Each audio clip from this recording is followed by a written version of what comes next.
ரெட்ரோலுக்ஸ் குடும்பங்களுக்கு வணக்கம். இன்றைய கார்த்திக் விஷன் நிகழ்ச்சியில் தமிழகத்தில் நடக்கும் அரசியல் நிகழ்வுகளை பற்றி பேசலாம். வணக்கம் கார்த்திக். வணக்கம் ஜோ. ரெட்ரோலுக்ஸை தொடர்ந்து சப்ஸ்கிரைப் பண்ணுறவங்களுக்கு மிக்க நன்றி. பண்ணாதவங்க சப்ஸ்கிரைப் பண்ணிவிட்டு வீடியோக்களை பாருங்கள், லைக் பண்ணுங்கள், கமெண்ட் பண்ணுங்கள், ஷேர் பண்ணுங்கள். சூப்பர் தேங்க்ஸ் மூலியமாகவும் தொடர்ந்து உங்களுடைய சப்போர்ட்டை வந்து கொடுத்துட்ருக்கீங்க. அவங்களுக்கும் மிகப்பெரிய நன்றிகள்.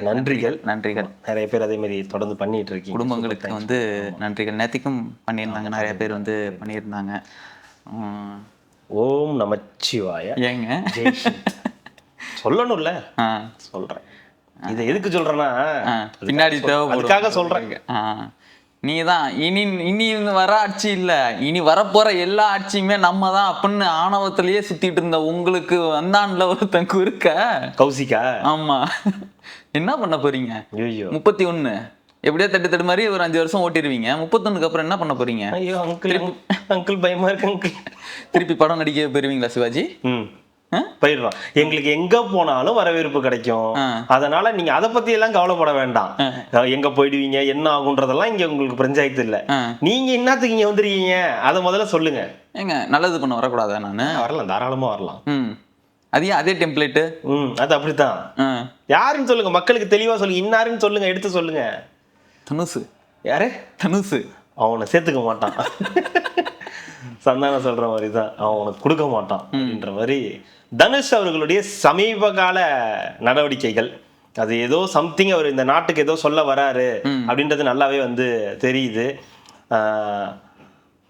அதே மாதிரி முன் வச்ச கால பின் வைக்கல, அதே மாதிரி அந்த போட்டோக்கள், அதே மாதிரி அதுக்கு வந்து இதெல்லாம் பண்றது. அப்துல் கலாம், பாரதி ராஜா, ஜானகி இல்ல இறந்துட்டாங்கல்ல, அப்துல் கலாமுக்கு இவரோட இது போல. ஜானகி இல்ல கொள்கை தலைவர்கள்லாம் ஜானகி பாரதி ராஜா எடுத்தா என்ன ஆகுறது?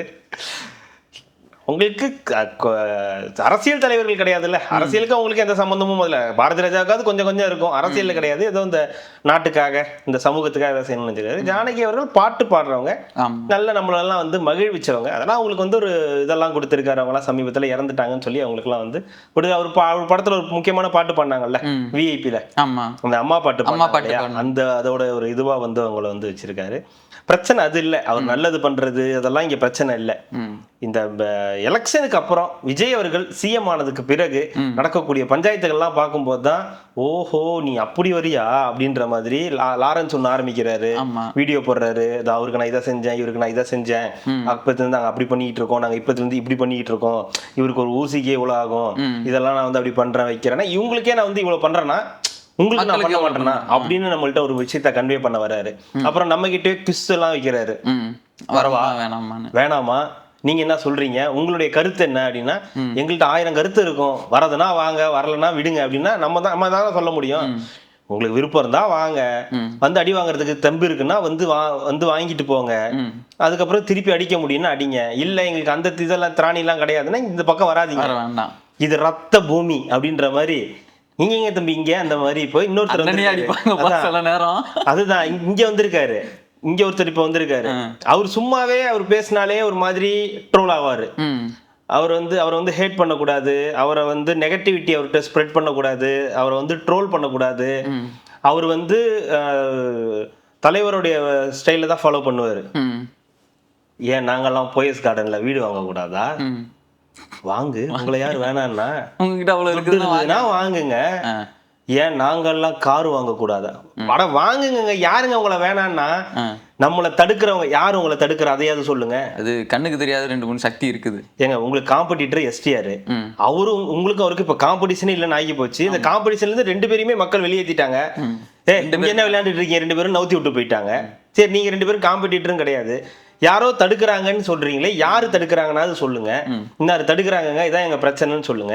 நல்லது பண்றதுக்கு வரோன்றீங்க, அதுக்கப்புறம் இப்போ ஒரு கொடியெல்லாம் அறிமுகப்படுத்திருக்கீங்க, இப்போ ஆட்டோலாம் வாங்கி கொடுக்குறீங்க, பசங்கள்லாம் வந்து சின்ன பசங்க எல்லாரும் காலில் எல்லாம் வந்து விழுறாங்க, தடுக்கிறதுக்கும் மனசு இல்லை. தடுக்கிறதுக்கு மனசு இல்லைன்னா அப்படியே விழும்போது ஓகே அப்படின்னு வந்து எழுப்பி விடுறீங்க. ஜெய் ஸ்ரீராம் சொன்னாரா? இல்ல ஜெய் ஸ்ரீராம் சொல்லல, ஜெய் ஹிந்த் சொன்னாரு. அதுக்கு முன்னாடி ஓம் நமச்சிவாயா.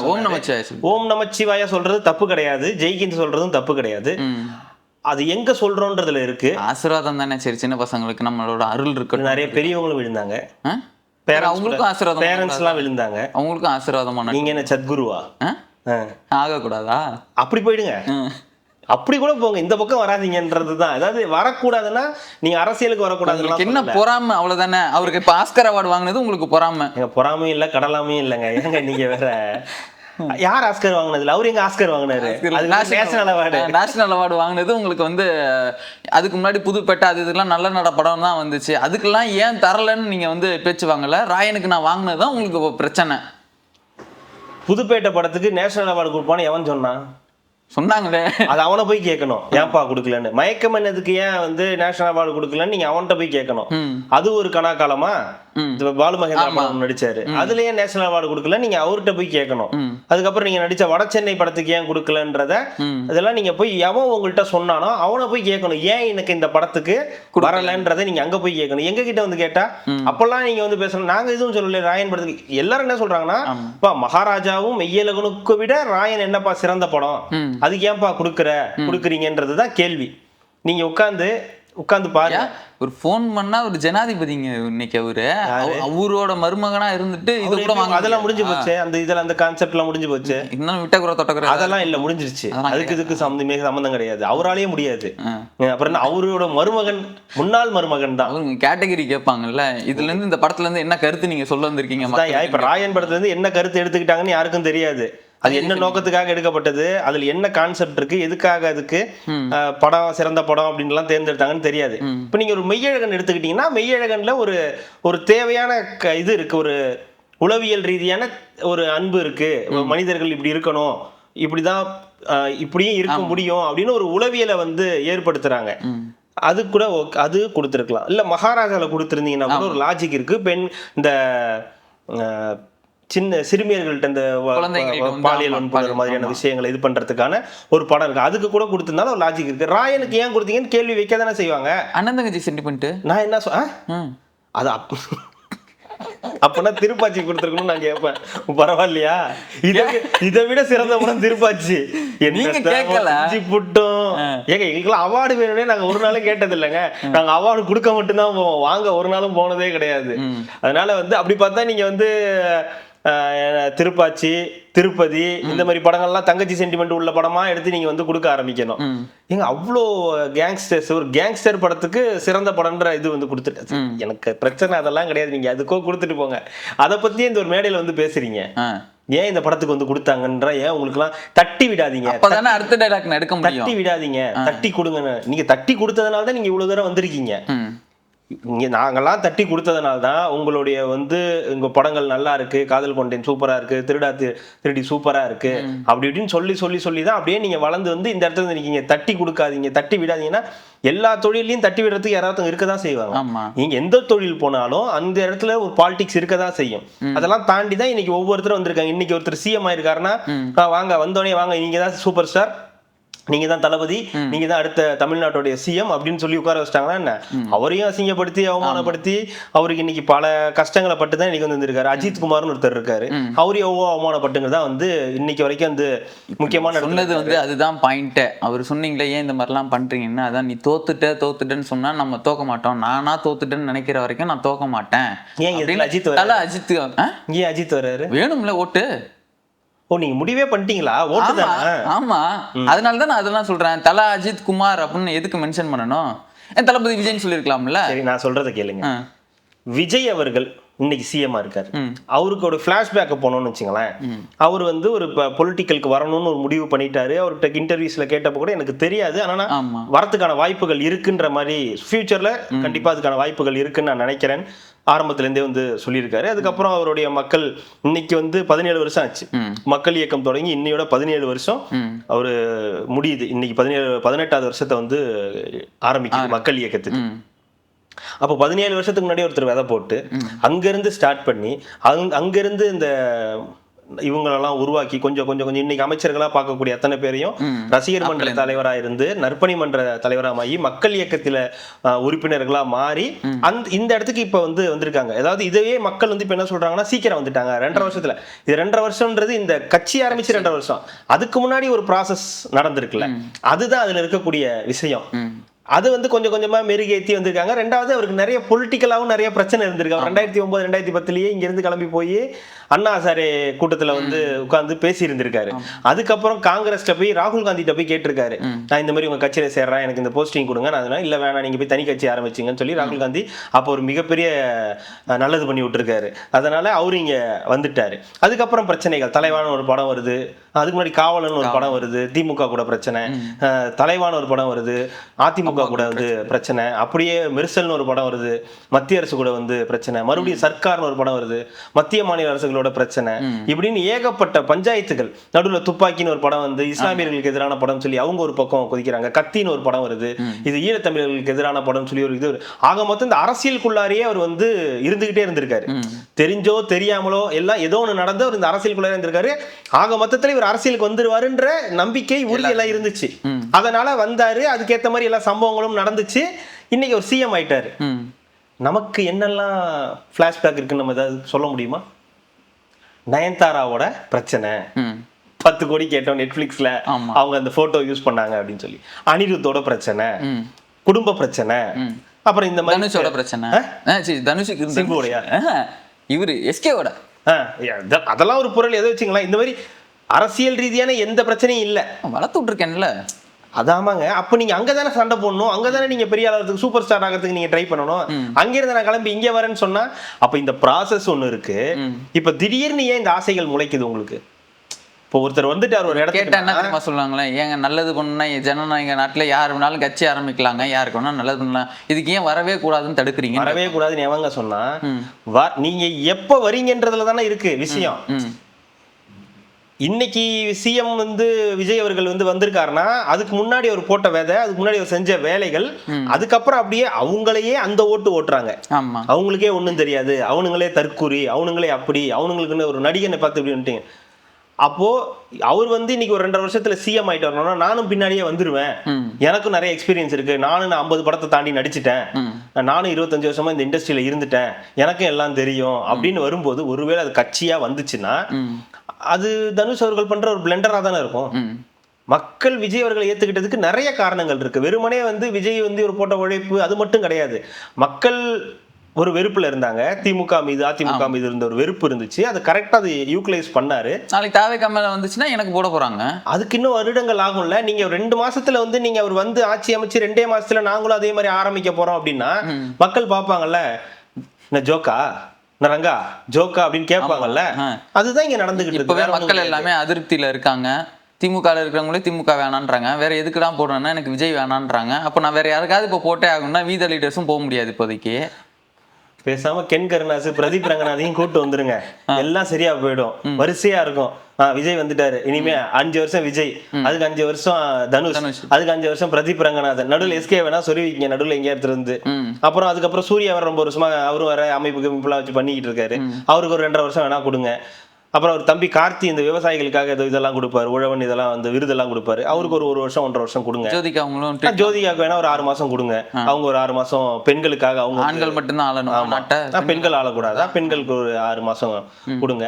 அதுக்கப்புறம் பிரதீப் ரங்கநாதன், கென் கருணாஸ், இந்த மாதிரி வளரும் கவின் வேணும்னா மணிகண்டன் வேணா சேர்த்துங்க. விஜய் சேதுபதிக்கும் லைட்டா இன்ட்ரெஸ்ட் தான், அவரையும் சேர்த்துக்குங்க, நல்லா இருக்கும், இன்ட்ரெஸ்டிங்கா இருக்கும். தமிழ்நாடு மக்களுக்கு ஆப்ஷன்ஸ் நிறைய இருக்கும். இந்த தேடுவாங்கல்ல இதுல போன்ல, இது வேணாம், இது 499, இது 300, இது ஓகேவா இருக்கும்னு நினைக்கிறேன், இது நம்ம பட்ஜெட்ல இருக்கு, பிரதீப் ரங்கநாதன் ஓகே 299 ஃபிக்ஸ் பண்ணிக்கோன்ற மாதிரி.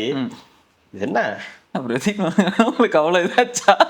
அந்த மனுஷன் 100 கோடிக்கு மேல வந்து சம்பாதிச்சிட்டு இருக்காப்புல, 299 என்ன வேணா பேசுங்க, நான் பிரதீப் ரங்கநாதன் சிரிச்சிட்டு போயிட்டே இருப்பேன்.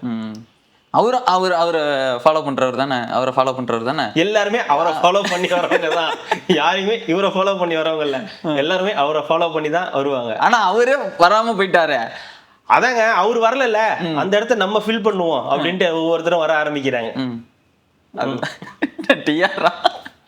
அவரு வரக்கூடாதா? அவருதான் வரக்கூடாதா? அவரு பிள்ளைக்கு அந்த இன்ட்ரெஸ்ட் இருக்குல்ல, அவரும் காவிரி தண்ணி போராடி இருக்காருல்ல, ஒரு நிமிஷம் அவரு போராடி இருக்காருல்ல, அவரு வரக்கூடாதா? விளையாடுறீங்க நீங்க, விஜய்க்கு மட்டும் என்ன இதுவாது போட்டு வச்சிருக்கா அந்த இடத்துல, பட்டா போட்டு வச்சிருக்கா. ஆனானப்பட்ட 50-75 வருஷம் கட்சிக்கே இடம் இல்லைன்னு சொல்லி இந்த மக்களை அமுச்சு விட்டுருக்காங்க. ஒரு தனுஷுக்கு தரக்கூடாதா? இப்ப எது குளத்துக்கு போறீங்க? ஒரு தனுஷ்க்கு தரக்கூடாதா? தரலாம்.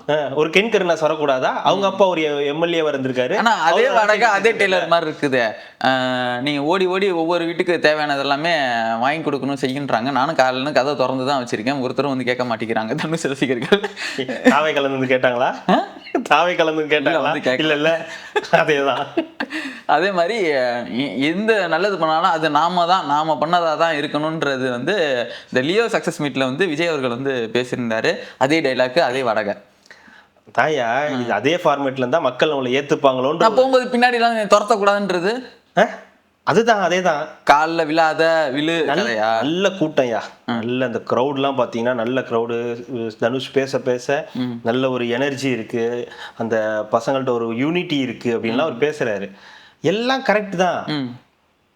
விஜய் அப்படின்ற ஒரு நபரை போய் பார்க்கும்போது ஒரு படத்துக்காக காத்திருக்கக்கூடியவங்க, அவருடைய ட்ரெய்லர் டீசர் வந்தா காத்திருக்கக்கூடியவங்களோட எண்ணிக்கை, அவருடைய டீசர் ட்ரெய்லர் வந்தா அதோடைய வியூஸோட கவுண்ட்டு, அவர் ஒரு பாட்டு ரிலீஸ் பண்ணாருன்னா லிரிக்ஸ் சாங்காக இருக்கட்டும் இல்லை வீடியோ சாங்காக இருக்கட்டும் அதனுடைய நம்பர் ஆஃப் வியூஸாக இருக்கட்டும், இல்லை விஜய் படத்தை முதல் நாள் பார்க்கக்கூடிய நபர்களுடைய எண்ணிக்கை, அவருடைய கலெக்ஷன், இது எல்லாத்தையும் நீங்க போய் பாருங்க. அவருக்கு இருக்கக்கூடிய பெண் ரசிகைகள், தாய்மார்கள், அவரை வந்து அண்ணனா நினைக்கக்கூடியவங்க, தம்பியா நினைக்கக்கூடியவங்க, மாமாவா, தாய் மாமாப்பா இவரு அப்படின்னு சொல்லி பார்க்கக்கூடிய குடும்பங்கள் எத்தனை இருக்கு.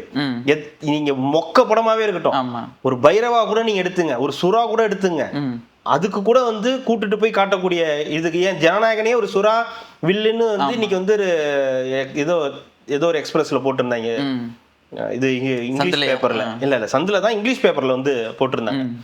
அப்போ அந்த மாதிரி ஒரு நபருக்கே இன்னைக்கு அந்த படம் ஒரு லீக்கான படம், அந்த படமே வந்து இன்னைக்கு ஒரு 210 கோடிக்கு மேல ஒரு 4 நாள்ல வந்து கலெக்ஷன் ஆயிருக்கு. மண்டே நான் ஒர்க்கிங் டேல கூட இன்னைக்கு வந்து ஒரு 80% மேல ஆக்குபன்சி ஆயிருக்கு. மார்னிங் ஷோ, ஆஃப்டர்நூன் ஷோலாம் வந்து அப்படி வந்து ஒரு சாம்ராஜ்யத்தை உருவாக்கி வச்சிருக்காரு இந்த ஃபீல்டுல. ஒரு 33, ஆனா அன்னைக்கே சொன்ன மாதிரி ஒரு 33 வருஷத்துல அவரை விட பெஸ்ட் ஆக்டர், அவரை விட பெஸ்ட் அழகா இருக்கக்கூடிய நடிகர்கள்லாம் இருந்த போதும் அவருடைய வேலை கரெக்டா போனதெல்லாம் இந்த இடத்துல வந்திருக்காரு. நீங்க உங்களுக்கு கடைசியா அந்த படம் என்னன்னு சொல்ல முடியுமா? தனுஷ் அவர்களுக்கு என்ன படம் நடிச்சாருன்னு தெரியுமா உங்களுக்கு? கடைசியா இது இந்த ஹிந்தி படம் ஒன்று வந்துச்சு இல்ல, பாத்தீங்களா, இந்த லட்சணத்துல தான் இருக்கு. இப்போ ஒரு கடைசியா ஒரு படம் நடிச்சாரு, இந்த உலக மக்களுக்கு அது தெரியல. அப்படியா? கேட்டா அப்புறம் நம்ம தனுஷ் அவர்கள் சொல்லக்கூடாது நீங்க நெகட்டிவிட்டி ஸ்ப்ரெட் பண்றீங்கன்னு. உண்மையே சொல்றேன். இல்லைன்னா நீங்க நெகட்டிவிட்டி தான். என்ன கடைசியா என்ன படம் நடிச்சா சொல்லு பாப்போம். 2 எழுத்துல இருந்துச்சு, அது கூட உங்களுக்கு எல்லாம் தெரியல. சொல்லுங்க. கரை நல்லது. கரை பாத்தீங்களா, இவ்வளவு சொல்ல வேண்டியதா இருக்குது. கரைன்னு ஒரு படம் வந்துச்சு, எவனுக்காவது தெரிஞ்சுதா? நெட்ஃபிளிக்ஸ்லயோ இதுலயோ வந்திருக்குது, அதையே எவனும் போய் பார்க்க மாட்டேங்கிறான். கரையா இருக்குன்னு தான். அதுதான் இப்ப நீங்க இந்த மாதிரி படம் எடுத்துட்டு அதுக்கப்புறம் என்ன படிச்சீங்க? குபேந்திரான்னு ஒரு படம் நடிச்சீங்க, ஆக பெரும் படம் அது. குபேரா, நாகார்ஜுனா கூட. விளங்குச்சா? வாத்தி சமுதாயத்துக்கு நல்ல படம்லாம் சொல்லவே கூடாது. அதெல்லாம் சாட்டை. அது அந்த படத்துல வில்லனா நடிச்சிருக்காருல சமுத்திரகனி, அவரே அந்த படத்தை எடுத்துட்டாரு முன்னாடியே சாட்டைன்னு. அந்த படத்தை தான் நீங்க வாத்தின்னு எடுத்து ஓட்டிட்டு இருந்தீங்க. அதேதான் அதுவும் பெரிய வித்தியாசம்லாம் இல்ல. பிச்சைக்காரனா இருக்க கூடாது. லோ பட்ஜெட், கொஞ்சம் ஹை பட்ஜெட், அவ்வளவுதான் வித்தியாசம். நல்ல கருத்துக்களுங்க. குபேரா படத்துல எல்லாம் பிச்சைக்காரனே இருக்க கூடாது, நான் ஒரு பிச்சைக்காரனா இருந்தாலும் என்ன சுத்தி இருக்கிற பிச்சைக்காரன் எல்லாத்தையும் கொண்டு வரணும்னு சொல்லி. எக்ஸ்கியூஸ் மீ, கான்செப்ட் அது இல்ல. படம் என்ன பண்ணுச்சு, இந்த படம் மக்களுக்கு போய் சேர்ந்துச்சா? நீங்க ஹாலிவுட்ல நடிக்கலாம், கோலிவுட்ல நடிக்கலாம், நீங்க தான் தடுக்குறீங்களா? எவன்டா தடுக்கிறது? அதையாவது சொல்லுங்கடா, எவன்டா தடுக்கிறது? சொல்லுங்கடா. போயஸ் கார்டன்ல வீடு வாங்க விட மாட்டேங்கிறீங்க, நடிக்க விட மாட்டேங்கிறீங்க, ப்ரொடியூஸ் பண்ண விட மாட்டேங்கிறீங்க. எவ்வளவு பெரிய படம் எல்லாம் ப்ரொடியூஸ் எல்லாம் பண்ணிருக்கீங்க. இல்ல அப்போ அவ்வளவு பணம் இருக்குது, ஓகேங்களா? நீங்க மக்களுக்கு நல்லது பண்ண வரணும்னா மக்களுக்கு நல்லது தானே பண்ணணும். எனக்கு போயஸ் கார்டன்ல வீடு வாங்கினா இப்பவே போயஸ் கார்டன்ல வீடு வாங்க துடிக்கிறேன். நீங்க நாளைக்கு போயஸ் கார்டனே வாங்கணும்னு துடிக்க மாட்டீங்க. போயஸ் கார்டன்ல வீடு இருந்தாதான் இந்த இடத்துக்கே வர முடியுன்ற எவனோ சொல்லியிருக்கான். கிளி ஜோசியக்காரன் சொல்லியிருக்கான், போயஸ் கார்டன்ல வீடு இருந்தா நீங்க அந்த இடத்துக்கு நேரடியா போக முடியும்னு. இல்லையே, பனையூர்ல இருந்தா கூட போகலாம், நீலாங்கரையில இருந்தாலும் போகலாம். தப்பு தம்பி.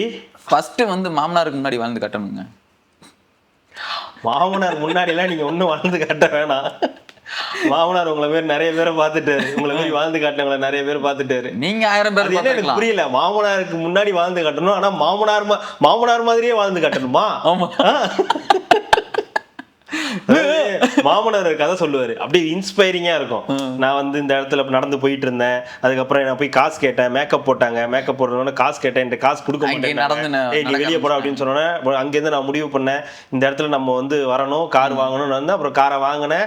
ஒரு எங்கேயோ வந்து ஒரு டிரைவரை பிடிச்சேன், வந்து நின்னா வந்து ஓப்பன் பண்ணா வருவா போனேன் அப்படின்னு இன்ஸ்பைரிங்கான கதையா சொல்லுவாரு. நமக்கே அது கேட்டோன்னு கூஸ் பம்ப்ஸ் ஆகும்ல, சே நம்மளும் ஒரு நாள் இந்த மாதிரி வரணும் அப்படின்லாம் நமக்குலாம் தோணும். அந்த நேரத்துக்கு தோணும், அதுக்கப்புறம் மறந்துடும்னு வச்சுக்கலாம். அதுக்கப்புறம் அந்த நாளாவது ரீல்ஸ் பார்க்கும்போது நம்ம மறந்துடுவோம், அது விட்டுருங்க. அப்படி நடக்கும்போது நம்மளும் இதே மாதிரி தான் எடுத்துக்கிறது. ஏன் நாங்கெல்லாம் போயஸ் கார்டன்ல வீடு வாங்க கூடாதா? வாங்குங்க, துட்டு இருந்தா நீங்க வாங்கிட்டு போங்க, உங்களை யாரும் நாங்க தடுக்கலையே. வந்து இவ்வளவு நாளா நீங்க எத்தனை வீடு வாங்கிருக்கீங்க, என்ன பண்ணிருக்கீங்க, நாங்க ஏதாவது கேட்டோம்? சொல்லலையே. போயஸ் கார்டன்ல வீடு வாங்குறத மட்டும் எங்க கிட்ட வந்து கேக்குறீங்க? போய் வாங்கிட்டு போங்க. பொறாமையில பேசிக்கிட்டு இருக்கீங்க. எனக்கு எங்க ஒரு டவுட் வருதுன்னா, தாவேக்கா இது விஜய் அவர்கள் கட்சி ஆரம்பிக்கும் போதெல்லாம் இதெல்லாம் நடிகனுக்கு சேர்ந்த கூட்டம், சன்னிலியன் வந்தா கூட கும்பல் வரும்னு சொன்ன அந்த வாய்கள் எல்லாமே இன்னைக்கு இந்த ஒரு வாயை திறக்கவே இல்லையே. எனக்கு அங்கதான் ஒரு சந்தேகம் வருது. அவங்களும் பீதியில இருப்பாங்கல்ல, திடீர்னு மக்கள் ஏதாவது முடிவு பண்ணிட்டா, ஏற்கனவே நம்ம இப்ப பீதியில இருந்தாங்க, இப்ப நமக்கு ஏதாவது பஞ்சாயத்து ஆயிடுமோ, இப்ப திடீர்னு இந்த மாதிரி வந்து பேசும்போது எதுவும் கஷ்டமாயிடுமோ அப்படின்ற ஒரு எண்ணம் அவங்களுக்குள்ளாரையும் இருக்கு. ஒருவேளை இவன் வந்தா ஏதாவது பிரிக்கிறதுக்கான வாய்ப்புகள் இருக்குல்ல, அப்ப இந்த மாதிரி நடிகர்கள் பிரியும் போது நமக்கு அப்படியே அந்த ஓட்டு திருப்பி வந்துரும்ல, நம்ம ஜெயிச்சிரும்ல அப்படின்ற ஒரு எண்ணமும் ஒரு பக்கம் இருக்கு. நடிகனாவே வராங்க எல்லாரும். இல்லங்க, எல்லாருக்குமே என்ன வந்திருக்குன்னா, நாம உட்பட எல்லாருக்குன்னா, அவரு வந்து ஓகே வந்தாரு, ஜெயிச்சிட்டாரு, சிஎம் ஆயிட்டாரு, அந்த ஃபார்மேட் எல்லாருக்கும் ஒர்க் அவுட் ஆகுமா? அந்த ஃபார்முலா எல்லாருக்கும் ஒர்க் அவுட் ஆகுமா? அதெல்லாம் ஆகும். அது உங்களெல்லாம் ஏத்துக்க முடியும். வச்சுக்கோங்க, நான் ட்ரெயின் பண்ணுவேன்ல, அப்படியே கொஞ்சம் கொஞ்சமா பேசி ஆளுங்கள் எல்லாமே வீட்டுக்கு வருவாங்கல்ல. வீட்டுக்கு ஒரு விஜய் இருக்கும்போது தனுஷ் இருக்க கூடாதா? இல்லையே. நாங்களாம் மன்மதராசா பாட்டு கேட்டு ஆடினவங்க. நான் வந்து ஆடி இருக்கேன். அதுக்கு என்ன பண்றது? நானும் தான் மன்மதராசா பாட்டுக்கு ஆடுவேன். அதெல்லாம் எனக்கு கூட தான் தனுஷோட ஆக்டிங் எல்லாம் பிடிக்கும். ஆமா, பனி இங்க எல்லாரும் இருக்காங்க பனி. அதான் அந்த மாதிரி வீட்டுக்கு ஒரு விஜய் இருக்கு மாதிரி வீட்டுக்கு ஒரு தனுஷ் இருப்பாங்கன்றது அவர் நம்புறாருங்க. வேற ஒன்னும் ஐயா, வீட்டுக்கு ஒரு விஜய் அப்படின்னு அவர் சொன்னது இன்னைக்கு இருக்கிற ஜென்சியை மட்டும் கிடையாது.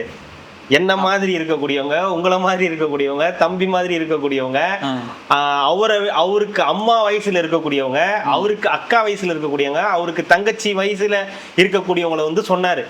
அதனாலதான் வீட்டுக்கு ஒரு விஜய்னு சொன்னாரு.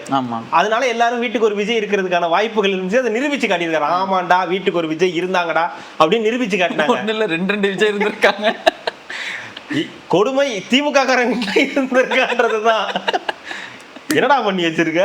இல்லப்பா அவர் நல்லா பேசினாரு, அதான் ஓட்டு போட்டு வந்தேன் அப்படின்ற மாதிரி சொல்லியிருக்காங்க. எங்க சொல்லுங்க, வீட்டுக்கு ஒரு தனுஷ் இருக்காங்கன்னு சொல்லுங்க பாப்போம். இருக்காங்க.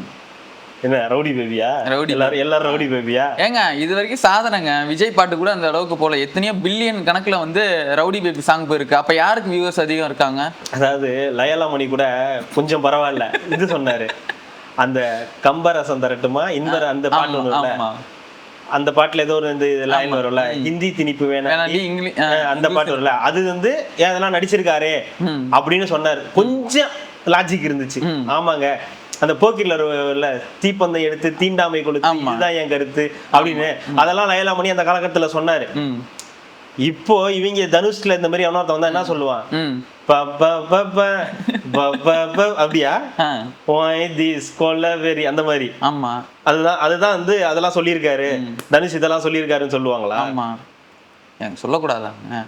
ஏதோ நாட்டுக்கு நல்லது 4 விஷயம் சொல்ல வர்றாரு, அதுவும் வேணாம். நல்லா இருக்குங்க. அவரு, அண்ணாமலை, லாரன்ஸ் எல்லாம் ஒரு கூட்டணியில இணைந்து ஒரு மாதிரி எனக்கு தெரிஞ்சு அப்படிதான் வருது. எல்லாருமே அருமை நட்சத்திரத்தை நோக்கி சுத்தி வர நம்பராக இருக்குதா? எனக்கு அங்கதான் ஏதோ ஒன்று இடிக்குது. ஏன் நாங்கெல்லாம் அரசியலுக்கு வரக்கூடாதுங்க. யார் வேணா வாங்கடா, அந்த வாய் கோணிக்குதுல அதை மட்டும் கம்மி பண்ணிட்டு வாங்க, வேற ஒண்ணும் கிடையாது. மட்டும் கம்மி பண்ணிக்கிங்க. அதெல்லாம் இப்ப அவரு பண்றதுனாலே இப்ப யாரும் பார்க்க மாட்டேங்கிறாங்க.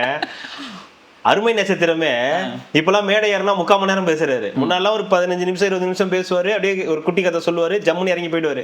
இப்பெல்லாம் அந்த ஏஜ் என்னவோ தெரியல, இப்பெல்லாம் 3/4 மணி நேரம் பேசுறாரு, மெனக்கெட்டு பேசுறாரு.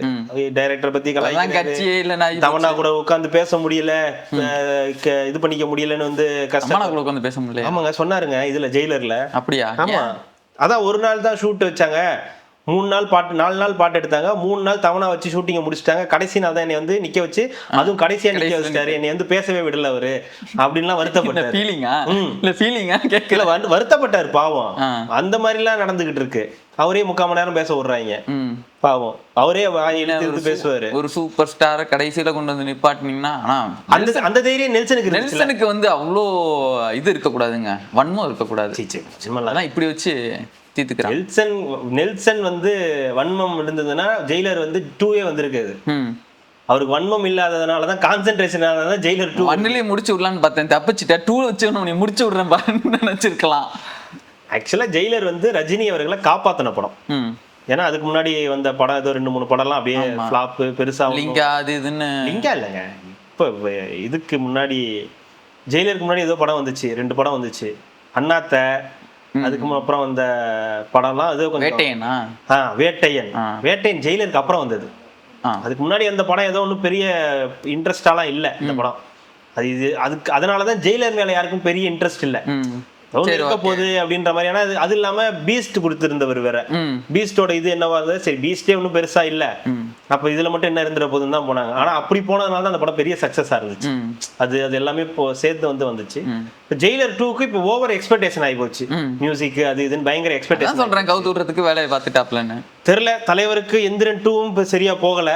ஜெயிலர் 2ல இறங்கி இருக்காரு, என்ன நடக்குதுன்னு பாப்போம். சரி, அந்த பின்னாடி வண்டியில வரவ அப்படின்றாங்களே நம்ம பசங்க வந்து வண்டின்னு வந்தா பின்னாடி யாராவது இங்க பாருங்க டீசெண்டா வந்து டக்கின் எல்லாம் பண்ணி போட்டுக்கிட்டு எல்லாம் வச்சு நல்ல படம் மாதிரி சிவி எல்லாமே இப்படி இருந்தாங்கன்னா அவங்க வந்து தனுஷோட ரசிகர்ன்னு சொல்லிடலாம். இது விஐபியா? அப்படிதான் இருக்க சொல்லியிருக்காரு. உலக பார்த்தாலே தெரியணும் நீ வந்து தனுஷ் ரசிகர் அப்படின்னு தெரியும். போன பின்னும் அந்த மாதிரி அவர் போகும்போது பின்னும்லாம் இல்ல, பின்னும் வரக்கூடாது முன்னும் வரக்கூடாது நீங்க யாரும் அப்படின்னு சொல்லியிருக்காரு. அப்ப நீங்க வரவே கூடாது. அப்ப யாரும் வரல. ரோட்லனா வந்தா 4 பேர் முன்னாடி போகதான் செய்வாங்க, பின்னாடி 2 பேர் வரதான் செய்வாங்க. அதுக்கு என்ன பண்றது? இல்ல விஜய் அவர்களுக்கு பார்த்ததே இல்லையா? அப்படி எல்லாம் பார்த்ததே. விஜய் அவர்களுக்கு இது பண்ணாங்கல்ல. நான் விஜய்க்கு பாத்திருக்கேன், அஜித்துக்கும் பாத்திருக்கேன். பின்னாடியே போவாங்க. அஜித் எல்லாம் நின்று மிரட்டிட்டு போவார், ஒழுங்குமுறைதான் வீட்டுக்கு போயிடு, என் பின்னாடி வராதுன்னு போவாரு. இவர் கண்ணாடி இறக்கி வீட்டுக்கு பின்னாடி வராது அப்படின்றாரு. இவங்க 2 பேரையும் நம்ம வந்து பாத்திருக்கோம். சூப்பர் ஸ்டார் கூட நான் பாத்திருக்கேன், அவரு வந்து சொல்லுவாரு வராதீங்க போங்க அப்படின்னு. இதெல்லாம் நம்ம பாத்திருக்கோம். இதை நான் பார்த்ததே இல்லையே. தனுஷ்குலாம் நான் பார்த்தது எங்க எஸ்டிஆர் கூட வெறித்தனமான ஃபேன்லாம் இருக்காங்க இன்னமும். எஸ்டிஆர் மட்டும்தான் அப்படின்னு இருக்கக்கூடிய நபர்களும் இன்னமும் வந்து இருக்காங்க. தனுஷ்க்கு ஃபேன்ஸ் இருக்காங்க, நல்ல ஃபேன்ஸ் எல்லாம் இருக்காங்க, நல்ல ஒரு ரசிக்கக்கூடிய ஃபேன்ஸ் எல்லாம் இருக்காங்க. ஆனா வெறித்தனமான ஃபேன்ஸ்னு எனக்கு ஒன்றும் தெரியல. இருக்கலாம் மக்கள் கிட்ட, இல்ல இருக்கலாம். யங்ஸ்டர்ஸ், அந்த சின்ன பசங்க, அந்த ஒல்லியா இருக்கிற பசங்க, அவர் நம்மள மாதிரியே இது பண்றாரு, அவர் நம்மள மாதிரியே இருக்காருன்ற ஒரு இதெல்லாம் இருக்கலாம். ஆனா இவரு சொல்ற மாதிரியான்னு எனக்கு ஒன்றும் தெரியல. இல்ல இருந்தாலும் மக்கள் கிட்ட வந்து ஒரு அனுதாபம் வந்து அவருக்கு இருக்குது. கொடி தனுஷ் பாவம்ல வேணாம் போதும். கடைசி இது மட்டும் சொல்லிக்கிறேன், ரொம்ப யோசிச்சுட்டேன் வேற. கொடி படத்துல திருசா முதுகுல குத்துலாம் வாங்கியிருக்காருங்க. திருசா குத்திட்டாங்க முதல்ல குத்துனாங்க. ஆமா, கொடி அதான் கொடி படத்துல. அது அந்த இடத்துல நீங்க தனுஷை வச்சுக்காதீங்க, வேற யாரையாவது வச்சுங்க. சரி, இதுக்கே விட கதறீங்களே, இதை விட பெரிய ஒரு ஆள் இருக்காரு. அவர் என்ன சொல்றாரு, இனி நான் நேரா தான் போறேன் அப்படின்னு இருக்காரு. இந்த மழை அப்படியே ஊத்தணும், இந்த நாடு அப்படியே நாசமா போகணும். அதான் தடுக்க பாக்குறீங்களா என்னையும்? அவருக்கு சொன்னதை கரெக்டா சொல்லுங்க பாபா, என்ன சொன்னாருன்னு. அவர் என்ன சொல்றாருன்னா, யாருன்னு சொல்லுங்க முதல்ல, யாருன்னு சொல்லுங்க. 6.6 காற்று. நம்ம வேற ஏதாவது சொன்னா கோத்துல வந்துடுறாங்க, நீங்க எப்படி வந்து இதெல்லாம் பேசுறேன்னா அதெல்லாம் சொல்ல முடியாது. சால் அவர்கள் வந்து விஷால் அவர்கள் வந்து என்ன சொல்றாருன்னா, அவரும் சேம் டைலாக் தான். உங்களுக்காக நீங்க தான் எனக்கு இதெல்லாம் கொடுத்தீங்க, நான் உங்களுக்காக நல்லது பண்ணணும் வர்றேன், நமக்கு இனிமேட்டு இந்த குறுக்கு வழி எல்லாம் கிடையாது, இனி நான் போற பாதை நேர்பாதை அப்படின்ட்டாரு. குறுக்கு வழி அதெல்லாம் சொல்லவே இல்லைங்க, சொல்லியிருக்காரு. இல்ல இனிமே நம்ம நேர்பாதையில தான் போறோம். அப்ப இவ்வளோ நீ குறுக்கு பாதையில தான் போயிருக்க, அப்ப இனிமே நேர்பாதைன்னு சொல்றீங்கன்னா அப்ப இவரு ரொம்ப வருஷமா இதுக்கு முயற்சி பண்ணிட்டு இருந்திருக்காரு. எப்போ ஜெயலலிதா இறந்தாங்கல்ல, அப்பத்துல இருந்து இவருக்கு என்னன்னா அவ்வளவுதான் முடிஞ்சிருச்சு, கருணாநிதியும் இல்ல, அவரும் ஆக்டிவா இல்ல, நம்ம இனிமே போனோம்னா நம்ம இறங்கி மாஸ் காட்டிடலாம் அப்படின்னு தான் நினைச்சு போனாரு. அது போனது எல்லாருக்கும் தெரியும். ஆர்கே நகர்ல என்ன ஆச்சு தெரியும், ஸ்பெல்லிங் மிஸ்டேக் முடிஞ்சு போச்சு. வீட்டுக்கு போன அனுப்பிச்சு விட்டுட்டாங்க. இதெல்லாம் எடுத்து நீங்க தூக்கி தூக்கி தூர போட்டாங்க. அங்க இருந்து விழுந்தவரு விடலையே, திருப்பி அடுத்தடுத்து ட்ரை பண்ணாரு. அதுக்கப்புறம் வந்து இந்த சைக்கிள்ல ஓட்டு போட வர்றது, அந்த முயற்சி எல்லாம் வீணாய் போச்சுன்னு வச்சுங்க. ஒன்னும் வேலைக்கு ஆகல, யாருன்னு தெரியல, இவருக்கு விஷாலா அப்படின்ட்டு போயிட்டாங்க. இதுக்கு நம்ம எலெக்ஷன் நடிகர் சங்கம் அதுலாம் வந்து முயற்சி பண்ணிடணும். அதெல்லாம் விட்டுருங்க, அதெல்லாம் நடிகர் சங்க தேர்தல்லாம் வேறங்க. இல்ல மழை பெஞ்சதுல ஒரு தடவை பயங்கரமா மழை பெஞ்சு கரண்ட் கட்டு எங்க பிரச்சனையா இருந்ததுல, அப்ப வீடியோ எல்லாம் போட்டாரு. திமுக ஆட்சிக்கு எதிராக வீடியோ எல்லாம் போட்டு என்னென்னமோ முயற்சிகள் எல்லாம் பண்ணாரு. திமுகவே வீட்டுக்குள்ள இருந்து பயங்கரமா எதிர்த்து எல்லாம் வீடியோ எல்லாம் போட்டாரு. எப்படி? அதுக்கப்புறம் என் உதயநிதிய நண்பர், நானும் அவரும் காலேஜ் காட்டுல அந்த நாட்கள்ல நானும் மன்னன் இளையராஜாவும் சேர்ந்து அப்படின்னு கங்கை மரன் பேசுற மாதிரி பேசி வேலையும் முடிச்சிட்டாரு. இப்ப திருப்பி வந்திருக்காரு. திருப்பி அந்த ஆசை துளிர் விட்டுருக்கு. ஓஹோ, இவ்வளவு இருக்கா, இவ்வளவு இந்த விஷயம் எல்லாம் பண்ணலாம். நடுவுல கூட பிஜேபி அது இதுன்னு பேச்சுவார்த்தைகள்லாம் வந்து போச்சு. நடுவுல ஆப்ஷன் வந்துச்சுங்க எனக்கு டிசம்பர் மாதத்துல, நான் வந்து அதை வந்து ஏத்துக்கல அப்படின்னு இருக்காரு. அதனால வந்து அடுத்து அவரும் வருவாரு. இந்த கோதால அவரும் குதிக்கிறாரு. 5 அடி இருக்கிறவரை அரசியல் இறங்கும் போது 6 அடி இருக்கிறவங்க நாங்க இறங்க கூடாது. அதுல என்ன இருக்கு? வாங்க எல்லாருமே வாங்க. நான் இருக்கிற ஹைட்டுக்கு மோடிஜி பார்த்தாலே பயப்படுவாரு. கம்முன்னு இருங்க, அங்கெல்லாம் போயிட்டாருன்னு வச்சுக்கோங்க. மோடிஜியை பார்த்திருக்கீங்களா? அவருக்கு 56 இன்ச் பார்த்துக்கங்க. இல்லை, இங்கே ஒரு டீம் வந்துருச்சு. இப்போ நீங்கள் சொல்கிற மாதிரி கென் கருணாஸ், பிஆர்னா பிரதீப் ரங்கநாதன், அதுதான் சொல்லிட்டு இருக்கோம். அவர் தனுஷ்ன்னு சொல்லி இங்கே ஒரு டேக் டீம் இருக்குன்னா, இந்த இடத்துல யார் டேக் டீமாக இருப்பார்? லாரன்ஸ் அவர்கள்லாம் இங்கிட்ட ஒரு டேக் டீம், இங்கிட்ட டேக் டீம் விஷால் அவர்கள் வேற ஒண்டிக்கட்டையா இருக்காரு. விஷால் ஒண்டிக்கட்டை இல்லைங்க, இப்போ கல்யாணம் ஆயிடுச்சு. இல்லை தனியாக இருக்காருன்ற. வேற யார் இங்கெல்லாம் கை கோர்ப்பான்னு தெரியலையே. விஷால் கூடயா? விஷால் கூடலாம் யாருங்க சேருவா? விஷாலே யாரு கூட சேரலாம் தான் முடிவு பண்ணுவாரு.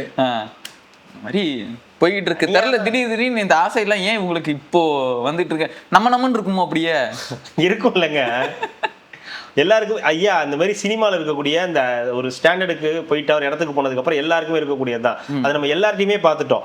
அது வந்து ரஜினிகாந்தா இருக்கட்டும், கமலஹாசனா இருக்கட்டும், ராமராஜனா இருக்கட்டும், சரத்குமாரா இருக்கட்டும், விஜயகாந்தா இருக்கட்டும், விஜயா இருக்கட்டும், இதுல அரசியல் ஆசை இல்லாதவர் அஜித் மட்டும்தான். இல்லைன்னு நான் நினைக்கிறேன். அவருக்கு இதுல பெருசா இன்ட்ரெஸ்ட் இல்லை, இருக்கலாம், ஆர்வம் இருக்கலாம். ஆனா உள்ள வந்து இது செய்யற அளவுக்கோ சொல்ற அளவுக்கோ அவருக்கு வந்து பெரிய இன்ட்ரெஸ்ட் இல்லைன்னு எனக்கு வந்து தோணுது. ஆனா அதுல சக்சஸ் யாருன்னு பண்ணாங்கன்னு பாத்தீங்கன்னா, எம்ஜிஆருக்கு அப்புறம் விஜய் மட்டும் தான் பண்ணிருக்காரு. ஏன்னா அவரை மட்டும்தான் அவங்க நம்பி இருக்காங்க. அதனால அவரை தான் தேர்ந்தெடுத்திருக்காங்க. மற்றது எல்லாமே வந்து ஆசைகளோட சரி, இது நம்ம பண்ணிடணும், இது நம்ம வாங்கிடணும், இது மாதிரி நமக்கு நடந்துடணும்ன்ற எண்ணங்கள் தான் வந்து இருக்கு. அதனால இவங்க எல்லாம் தனி கட்சி ஆரம்பிச்சு பிரதிபலிக்கணும்னு ஆசைப்படுறாங்களா, இல்ல ஏதாவது கட்சியில சேர்ந்து அதுல எம்பி ஆகணும், எம்எல்ஏ ஆகணும், அந்த மாதிரி ராஜ்யசபா எம்பி ஆகணும்னு விருப்பப்படுறாங்களான்னு தெரியல. விஷால் நேர் பாதையில போறாருன்னா அப்ப ஏதோ பெரிய ஒரு சம்பவம் நடக்க போகுதுன்னு அர்த்தம் இருக்கு. ஆமா, பெரிய இது இருக்கு. ஜென்சி புரட்சி கன்ஃபார்ம் உருவாக போது, எல்லாரையும் அடிச்சு ஓட போறாங்க. அது மட்டும் உறுதி ஆகி போச்சு. வெறியாகி மென்டல் டார்ச்சர் ஆகி எல்லா பேரையும் பாக்குற எல்லா பேரையும் கடிச்சு வைக்க போறானுங்க. இதுதான் இப்ப நடக்க போகுது. ஏன்னா இந்த ஒரு நபர் வந்ததுனால இவங்க எல்லாரும் இப்போ சொல்ற மாதிரி வேணானே சொல்லிடலாம். நீங்க அரசியலுக்கு வந்ததுனால ஏகப்பட்ட குளறுபடி வருது, எல்லாத்துக்கும் சொல்றேன் வருது. நம்ம என்ன சொல்றோம், நாங்க வேணா சிஎம் கிட்ட பேசி, ஐயா நீங்க வந்தது பெரும் பிரச்சனையா இருக்கு, நீங்க மறுபடியும் சினிமாக்கு கூட நடிக்க போயிருங்க, இது எப்படியோ போட்டு இந்த ஊரு, இவங்க எல்லாம் எங்களால பொறுத்துக்க முடியாது, எங்களை தாங்கிக்கவும் முடியாது, அந்த மனதைரியம் எங்களுக்கும் கிடையாது, இதனால உங்களுக்குமே ஆபத்து. பாத்தீங்களா, உங்களால பாத்தீங்களா எல்லாரும் வந்துட்டாங்க, ஊர்ல இருந்து எல்லா பயிலும் வந்துட்டானுங்க அப்படின்னு எங்களையும் வந்து பேசுவாங்க, உங்களையும் பேசுவாங்க. அதனால கொஞ்சம் புரிஞ்சுக்குங்க அப்படின்னு சொல்லி கூட அனுப்பிச்சு விட்டுறலாம். ஆனா நீங்க வராதீங்க ப்ளீஸ். அது ஏத்துக்கவே முடியல தம்பி, போயிடுங்க. இல்ல வந்து 2 வாங்கிட்டு போனாதான் சரியா திருப்பி வர மாட்டேன். இந்த ஆசை எவனுக்குமே வரக்கூடாதுன்ற அளவுக்கு 2 வாங்கிட்டு போனாதான் அது அவங்க இமேஜ் ஸ்பாயில் ஆகுங்க. யாருக்கு அவங்களுக்கு தான். திடீர்னு நான் எலெக்ஷன் போய் நிக்கிறேன்னு சொல்லி நின்றுட்டு 4 ஓட்டு விழுந்துருக்குன்னு சொன்னாங்கன்னு எவ்வளவு கேவலம் அது. அதுக்கப்புறம் அந்த ஆசை வருமா யாருக்காது? வரேன்னு சொன்னவரே வராம இன்னும் கண்டினியூஸா 4 படம் நடிச்சுக்கிட்டு இருக்காரு. நம்ம நடிச்சதே 4 படம் தான், ஓடினதே 2 படம் தான். நேர் பாதையில வரேன், குறுக்கு பாதையில வரேன், நம்ம பிள்ளைங்கன்னா இப்படிதான் இருக்கணும், நம்ம பிள்ளைங்க யாருன்னு எல்லாருக்கும் தெரியணும், கதற விடணும், செதற விடணும், பதற விடணும், விடுங்க பாத்துக்கலாம். அடுத்து முக்கியமான ஒரு டாபிக், பாசத்தலைவனுக்கு வந்து பிறந்தநாள் விழா கொண்டாட்டம். என்னங்க, நானும் பிறந்த நாள், உங்களுக்குலாம் எப்போ பிறந்த நாள்னு சொல்லுங்க, கொண்டாடிடலாம், ஒரு வெகு சிறப்பாக வந்து கொண்டாடிடலாம். அங்க போயிருக்கேன். என் பர்த்டே விட உங்க பர்த்டே சிறப்பா கொண்டாடுவாங்க. என்னடா டேட்டு ஐடியா இருக்கா? 12 என்ன 12? ஜனவரி அடுத்த வருஷம். அப்ப ஆமா, கோலாகலமா தான். இன்னொரு 5-6 வருஷம் இருக்கும். பெருசா எடுக்கணும் மக்களே, நீங்க சும்மா சின்னதாலாம் அப்படி எடுக்கக்கூடாது. அங்க என் மாமன் வரணும். பெருசா எடுத்துருவாங்க. என்னங்க அங்க என் மாமன் வரமாட்டாரு என்ன? யார் உங்க மாமா? யார் உங்க மாமா? என் மாமன் நைனாரா? சீமானா? அண்ணன் சீமானா? ஆமா, அண்ணன் இல்ல, இப்ப எனக்கு மாமன். மாமனா? ஆமா, மாமன் சீமான் வர மாட்டாரா என்ன? பேச மாட்டாரா ஒரு 3/4 மணி நேரம் எனக்காக? பேச மாட்டாரு. தம்பி வந்திருக்காருன்னா என் தம்பி என் சகோதரன் சும்மா வரல, சிரிச்சு வந்திருக்கான்னு வந்திருக்கான். பொலிட்டிக்கல் சேனல்லே சிரிச்சு ஃபேன் பேஜ் வாங்கின ஒரே ஆளி வந்தான். இதுக்கு முன்னாடி அவனும் கிடையாது. ஐயா வேணா ஐயா ப்ளீஸ் யோசிச்சு பாருங்க. அப்படி வந்து அவர் உங்களுக்காக அவர் வந்து நின்று பேசி, எனக்கு அவனுக்கு 1000 கருத்து முரண்பாடு இருக்கு. இப்ப இந்த நிகழ்ச்சியில ஃபுல்லா என்னைய தான் கிண்டல் அடிச்சு பேசுவான். அப்புறம் எனக்கு போன் அடிச்சு பேசுவான். மாமா அவங்க தான் நீ கிண்டல் அடிச்சேன் அப்படின்னு. நான் பாத்தேன்டா அப்படின்னாரு. இல்ல மாமா இன்னும் ப்ரோக்ராம் ரிலீஸ் ஆகல. இல்ல நான் பழைய ப்ரோக்ராம் பார்த்தேன்டா அப்படின்னு. அந்த மாதிரி ஏதாவது சொல்றது கூட வாய்ப்பு இருக்கு. சரத்குமார் அவர்களுடைய பிறந்த நாள் விழா அதை வந்து முன்னெடுத்து பண்ணியிருக்காங்க. யாருன்னா கராத்தே தியாகராஜன் அவரு, அதுக்கப்புறம் தனியரசு அவர்கள், அப்புறம் நயினார் நாகேந்திரன் வந்து தலைமை ஏற்று வந்திருக்காரு. சிறப்புரையாற்றுவதற்காக மாபெரும் தலைவர் அண்ணன் சீமான் அவர்கள் வந்து வந்திருக்காரு. என்னன்னா அவங்க என்ன சொல்ல வராங்கன்னா, கருத்தியல் ரீதியா எங்களுக்கு 1000 பிரச்சனைகள் இருக்கலாம், முரண்கள் இருக்கலாம், வேற வேற கொள்கைகள் கொண்டவங்களா இருக்கலாம். ஆனா நாங்கெல்லாம் வந்து எப்பவுமே வந்து நாங்க ஹியூமன்ஸ் தானே, எங்களுக்கு ஹியூமர்ஸ் இருக்காது. ஆனா எங்கள்கிட்ட நாங்க ஹியூமன்ஸ் தான் அப்படின்ற மாதிரி வந்து இருந்தாங்க. நல்லா ஹியூமர் இல்ல உங்களுக்கு எல்லாம் வந்து ஐஸ்வர்யா ராய் ஜோடியான்னு சொல்ற அளவுக்கு ஹியூமர்ன்றது அவங்க பேசுனதுக்கு அப்புறம் நம்ம சிரிக்கிறது. நீ பேசி நீ சிரிக்கிறது கிடையாது. அது கிடையாதுங்க, அது தப்பு. அதாவது அவங்க சீரியஸா தான் பேசுவாங்க, அது நமக்கு ஹியூமரா இருக்கும் சில விஷயங்கள். அவங்க சொல்றாங்கல்ல, நான் தான் தட்டி பேசுறேன்ல, அப்போ பார்த்து கூட உங்களுக்கு சிரிப்பு வரலையா? அதாங்க, நெஞ்சிலையும் வயிற்றுலையும் வாயிலையும் அடிச்சு பேசுறேன்னு அப்பயும் உங்களுக்கு சிரிப்பு வரலையா? அது ஹியூமர் தான், அது நமக்கு பாக்குறதுக்கு. அவங்க வந்து ஹியூமர் பண்ணணும்னு பண்ணல. அது அவரு நல்லா ஒரு தடவை எப்படி அண்ணன் ஆரம்பிப்பாரு சொல்லுங்க. இல்ல அண்ணன் வந்து இது இப்படிதான். நீங்க வந்து திமுகல இருந்து திடீர்னு சீர்வரிசை வரும், அதுக்கப்புறம் பாத்தீங்கன்னா பிஜேபில இருந்து ஒரு அழைப்பு வரும், அங்க போய் பேசுவாரு. இங்க எல்லாம் தம்பிகள்லாம் வந்து பயங்கர போராட்டம் பண்ணி சிஎம் மிஸ்ஸிங், கோலை முதலமைச்சர், கோலை சிஎம், அரசியலுக்கே லாய்க்கற்றவர், பாஜகவை எதிர்க்க துணிவில்லாதவர் அப்படின்னு வைங்க. அன்னைக்கு பயங்கரமா இங்க தமிழ்நாடே ரணகலமா இருக்கு, இந்தியா முழுக்க அப்படியே ரத்த கோலமா இருக்குது, ஒரே பிரச்சனை அப்படின்னு சொன்னா அண்ணன் இறங்கி அன்னைக்கு நீட்ல எல்லாத்தையும் கலாச்சி விட்டுட்டு போறாரு சாயந்தரமா. ஆமா, வாபஸ் ஆயிட்டீங்க, என்ஜாய் பண்ணணும்ல. சரத்குமார் யார் தெரியுமா? அவர் என்ன பண்ணிருக்காரு தெரியுமா? இந்த நாட்டு மக்களுக்கு எவ்வளவு இது. அதை விட கூச்சமே இல்லாம சொன்னது தெரியுமா? என்னுடைய கட்சி தலைமையை விட்டுட்டு இன்னொரு இடத்துல போய் இன்னொரு தலைமையை ஏத்துக்கிட்டு நிக்கிறதெல்லாம் சாதாரண விஷயம், அதெல்லாம் அசிங்கம். இது பெருமைங்க.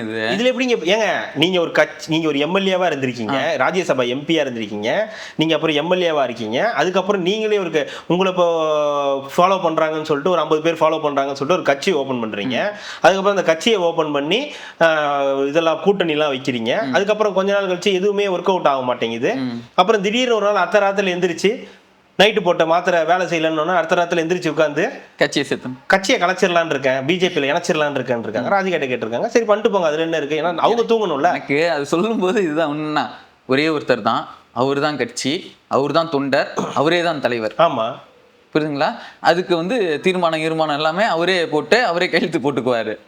ஏங்க எல்லாமே ஒரு ரூம்குள்ள முடிஞ்சிடும்லங்க.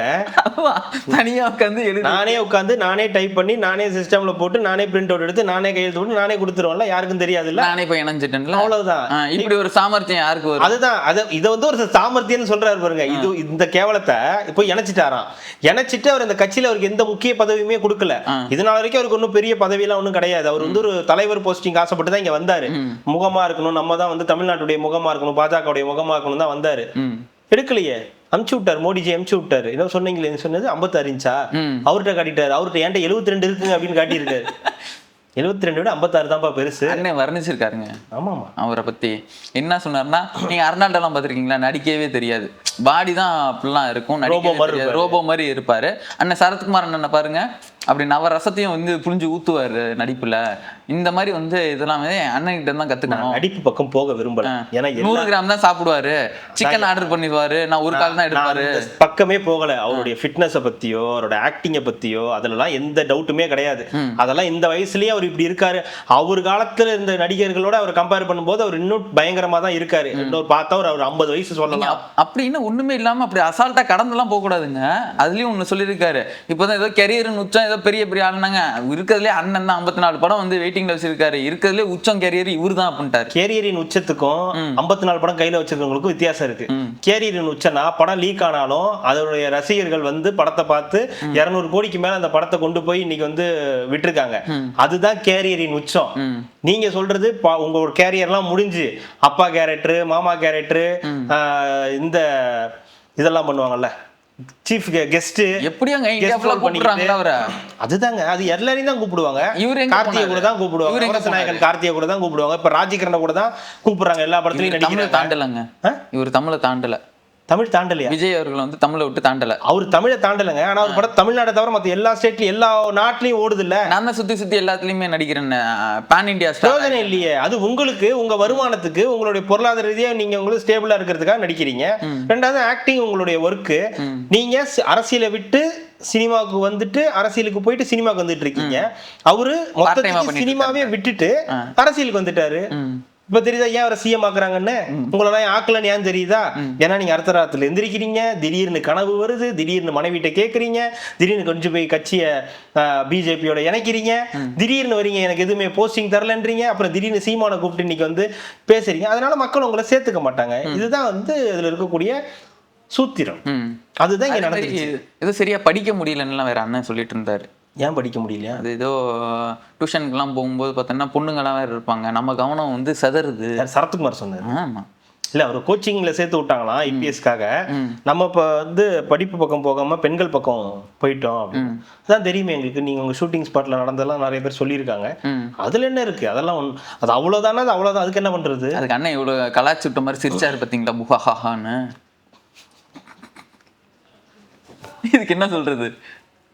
சொல்றதுக்கு இல்ல, அசிங்கப்படுத்தி இருக்கு இல்லைங்க. அவங்களாம் ஒரு நெருக்கமா தான் இருக்காங்கன்றதுக்கு இதெல்லாம் ஒரு இது அவங்க சொல்லலாம். இது வந்து இது தனி மனிதர்கள், இவர் வந்து அண்ணன் வந்து சினிமால இருந்தாரு, வச்சாரு, போனாருலாம். ஆனா நீங்க இந்த இடத்துல போனோம், நீங்க அரசியலே பேசலன்னு சொல்ல முடியாதுல்ல. நயினார் நாகேந்திரன் என்ன சொல்றாரு, மாமா என்ன சொல்றாரு பாத்தீங்களா? இந்த கூட்டம் மட்டும் 2 மாசத்துக்கு முன்னாடி இருந்ததுன்னா நிலைமை வேற மாதிரி இருந்தது. என்ன ஆயிருக்கும்? ஒன்னா இருக்காது, என்ன வீணா போயிருக்கும். வந்த 4% கூட வந்திருக்காது. அண்ணனும் வந்திருக்காரு, மத்தியும் ஒன்னா சேர்ந்துருக்குது, 4% கூட வந்திருக்காதுங்க. அவருக்கு வந்திருக்க 4% கூட இல்லாம போயிருக்கும். இதுதான் நடந்திருக்கும். என்ன சொல்ல வர்றாரு? ஏடிஎம்கேவோட சேர்ந்து கூட்டணி வச்சிருக்கலான்றாரா? ஆமா, வச்சிருந்தீங்கன்னா வச்சிருந்தா என்ன ஆகும்? ஏங்க நமக்கு காங்கிரஸ் தானங்க பிரச்சனை. நீங்க ஏடிஎம்கே கூட அவங்க மட்டும் கூட்டணி நாம் தமிழர் கட்சி வச்சிருந்ததுன்னா நாவிரல் மறுமுனை தான் முடிஞ்சிருக்கும். போயிட்டே இருக்க வேண்டிதான். தெரியல, இந்த இதெல்லாம் தான் சொல்லிட்டு இருந்தாரு. இது ஐஸ்வர்யா ராய் வந்து உங்களுக்குலாம் ஜோடியா போட்டேன்னு எனக்கு வைத்தறிச்சல் அப்படின்னு, அவருக்கு வைத்தறிச்சல்னு சரத்குமார் அவர்கள் சொன்னாங்க. இருக்கும்ல. அதை நான் படித்தேன், மீம் ஒன்று படித்தேன்னு இல்லை, அது சொல்லக்கூடாது நாகரிகத்தை கருதி. இதுக்கெல்லாம் சிரிச்சுக்கிட்டு இருந்தார் அண்ணன். தமிழ் தேசியம் பேசிக்கிட்டு தம்பிகளை வந்து வழி நடத்துகிற அண்ணன் இப்போ போய் அது என்ன சொல்கிறாங்க, பீப்புள் வாட்சிங். ஓவர் ஓவர் தான், முடிஞ்சிருச்சு. இதோட கையிட இன்னொன்னா, அன்பில் மகேஷ் அவர்கள் பார்த்தீங்களா, ஒரு இதுக்கு போகும்போது என்னங்க நடக்குது, இது ஒரு மாணவின்னு நினைக்கிறேன், அவங்க நர்ஸுன்னு நினைக்கிறேன், அவங்க வந்து கேட்டிருக்காங்க, சட்டசபையில் நடக்குதுன்னா ரீல்ஸு போட்டு என்ன மாதிரி நம்ம என்ன மாதிரி தலைவர்கள் ஆண்டுட்டு இருந்த இது என்ன நாட்டில் நடக்குதுன்னே தெரியலையே, இது எங்கே கொண்டு போய் முடிய போகுதுன்னு ரொம்ப ஃபீல் பண்ணி உருகி அழுது அன்பில் மகேஷ் அவர்கள்ட்ட வந்து சொல்லியிருக்காங்க. அவர் என்ன பண்ணாரு? அவர் என்ன பண்ணாரு? சீக்கிரம் நம்ம ஆட்சி வருமானு இருப்பாங்க. அவர் யார் முதல்ல? முன்னாள் தலைவர்ல, கல்வி அமைச்சர்ல. ஓகே, சொல்லியாச்சுல, முடிஞ்சிருச்சுல, ஆக்ஷன் எடுத்துட்டு வரா. எங்க இப்படி மக்களே வந்து சாதாரண மக்களே வந்து இந்த அளவுக்கு வந்து ஃபீல் பண்ற அளவுக்கு அங்க நடந்துக்குவாங்க. வேற தாவேக்கா ஆட்சி சரியில்லைங்க. சாதாரண மக்களை கூட ஃபீல் பண்ண வைக்கிறாங்க இப்படி. நடிப்பு ஒன்றும் இல்லை, நடிப்பார்கனுக்கே நடிப்பு கற்றுக் கொடுத்த பார்த்தீங்களா? அழுதாங்க பாருங்க, அந்த ஸ்பாட்ல வந்துச்சு. இல்ல இதெல்லாம் என்ன புரியல எனக்கு. கேட்டா ரீல்ஸ் ஆச்சு அப்படின்னு மத்தவங்கள வந்து சொல்றீங்க, நீங்க என்ன ஆட்சி பண்றீங்கன்னு தெரியலையே. இதெல்லாம் என்ன கணக்கு? என்ன இப்ப சட்டசபையில நடந்து என்னத்த படத்துல கொண்டு வந்துட்டாங்க? அதுல இருக்கிறதுல ரீல்ஸ் போட்டு கொண்டாடிட்டு இருக்காங்க. இது என்ன ஊரு? இல்ல அவங்க வேற எதையோ சொல்றாங்க, குறிப்பிட்டு சொல்றாங்க. சட்டசபையில் நடந்ததை படத்துல கொண்டு வராங்க அப்படின்னா அந்த இதை இல்ல அது அந்த படத்திலேயே இருக்கு. அதுக்கப்புறம் ஜனவரியிலேயே அந்த டிசம்பர்லயே அந்த படம் முடிஞ்சு ஜனவரியிலேயே வர வேண்டிய படம். அப்ப லீக்டு வெர்ஷன் நீங்க பார்த்துட்டு இல்லன்னா வந்து படத்தை நீங்க முன்னாடியே பார்த்துட்டு தான் அதெல்லாம் நீங்க இப்படி பண்ணிருக்கீங்கன்னு சொல்லலாம். ரெண்டாவது அவர் ஒரு சீஃப் மினிஸ்டர் ஆயிட்டாரு. அந்த படம் ஸ்ட்ரகிளுக்கு அப்புறம் ரிலீஸ் ஆகுது. அந்த படத்துல அந்த சீஃப் மினிஸ்டர்னு போடும்போது அந்த இடத்துல இதை வந்து போடுறாங்க. இதுல உங்களுக்கே அவ்வளவு கஷ்டமா இருக்கு. இதுல என்ன இப்போ இங்க என்ன அந்த வரலாற்று சிறப்பு மிக்க அந்த சட்டசபையில இருந்ததுக்கும் இப்போ விஜய் அவர்கள் இப்ப அந்த இடத்துல போய் இருந்து இது பண்றதுக்கு என்ன இங்க இதாகி போச்சு? ஏங்க வரலாற்று சிறப்பு மிக்க அந்த சட்டசபையில அன்பில் மகேஷ் என்னெல்லாம் பேசியிருக்காருன்னு தெரியுமா? உதயநிதி அவர்களுக்காக என்னெல்லாம் பேசியிருக்காருன்னு தெரியுமா? ஒரு நிமிஷம் போய் எடுத்து பாருங்க. சும்மா திராவிட முன்னேற்ற கழகத்துக்கு வந்து சப்போர்ட் பண்ணணுமே வந்து பேசக்கூடாது. சும்மா ரீல்ஸ் போடணுன்றதுக்காக சும்மா அந்த கண்டென்ட்குள்ளார வரணுன்றதுக்காக எல்லாம் வந்து பேசக்கூடாது. சாதாரண அவர் ஒரு இளம்பெரியாரு, அவரை பத்தி புகழ் வந்து சட்டசபை இளம்பெரியாரோட நட்புல இவரு. இல்ல அதான் சொல்றேன், இளம்பெரியாரை பத்தி சட்டசபையில பேசாம வேற எங்க போய் பேசுறது? பேச வேண்டிய இடம் நிறைய இருக்கு. அதுதான் பேசியிருக்காரு, அங்க துதிப்படி இருக்காரு, வேற ஒன்றும் இல்லை. இதே மாதிரி இவருங்க உதயநிதி அவர்கள் போயிருக்காங்க, பாளையங்கோட்டை போயிருக்காரு.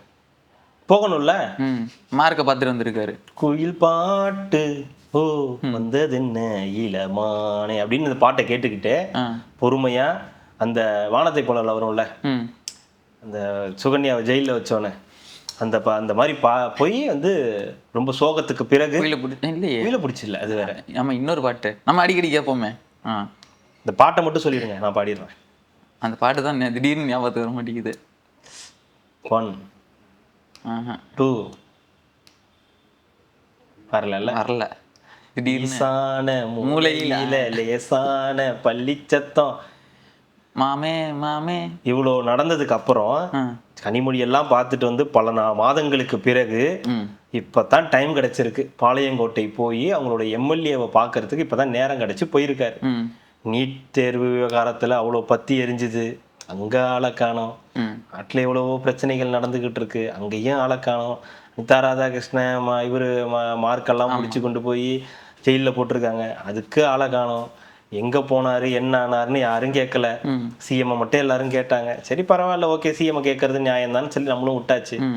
இன்னைக்கு வந்து ரொம்ப நாள் கழிச்சு பாளையங்கோட்டைக்கு வந்து போயிருக்காரு. போயிட்டு வந்து சொல்லியிருக்காரு சந்தோஷமா தான் இருக்காரு. சந்தோஷமா இருக்கிறவர் ஏன் வந்து நீங்க வெளியே கூப்பிட்டுறீங்க? உள்ளே இருக்கட்டும், சந்தோஷமா இருக்கட்டும். அவருதான் சந்தோஷமா தான் இருக்கேன் அப்படின்னு தானே சொல்லியிருக்காரு. அவருக்கு அதுக்கு ஏன் பெயில் கேட்குறீங்க? வெளியே உள்ள சந்தோஷமா இருக்கிற நபருக்கு ஏன் போய் பெயில் கேட்குறீங்க? முதல்ல விட்டுருங்க, அவர் பாட்டுக்கு இருக்கட்டும். நீங்க பாட்டுக்கு இருங்க, அவர் ஒரு பாட்டுக்கு இருப்பாரு. அவங்க பையன் வேணும்னா அவன் உள்ள போய் இருக்க போறான், அவரு கூட போய் பார்த்துட்டு வரட்டும். பார்க்கலாம் வேணாம், அங்கேயே கூட இருக்கட்டும், ஒன்றும் தப்பு கிடையாது. ஏதாவது அவரே சொல்லி கூட அவரே கேஸ் போட்டு எங்க அப்பா கூட என்ன இருக்க வைங்கன்னு சொன்னா இருக்க வைக்க போறாங்க. ஒரே செல் தர மாட்டாங்களே, பரவாயில்ல வேற செல் கொடுங்க, காலையில திறந்து விட்டுருங்க, அவ்வளவுதான். இது என்ன இருக்கு? அவர் போனாராம், அவரை பார்க்க இவரு போனாராம். இதே நேரத்துல தான் வந்து ஏன் போனாரு அப்படிங்கிற ஒரு பயம் வந்துருச்சு அவருக்கு. யாருக்கு? உதயநிதி அவர்களுக்கு. என்ன அப்பா வந்தார்ல, லண்டன்ல இருந்து வந்தார்ல, லண்டன் தானே போயிருந்தாரு. லண்டன்ல இருந்து வந்ததுக்கு அப்புறம் இப்போ களை எடுத்துக்கிட்டு இருக்காரு திமுகல இருந்து. என்னது புடுங்குறாங்க பதவி, இதை என்னாச்சு? இன்னைக்குதான் களை எடுக்கிறாங்களாம். என்னைக்கு நாத்து நட்டு அது வளர்ந்து அது என்னைக்கு நெல்லாகி அதை கொண்டு போய் கொடுத்து வித்து சாப்பிடுறது. நம்ம தோத்ததுக்கான காரணத்தை எல்லாம் அலசி ஆராய்ச்சி எத்தனை வருஷமாக ஆராய்வீங்க?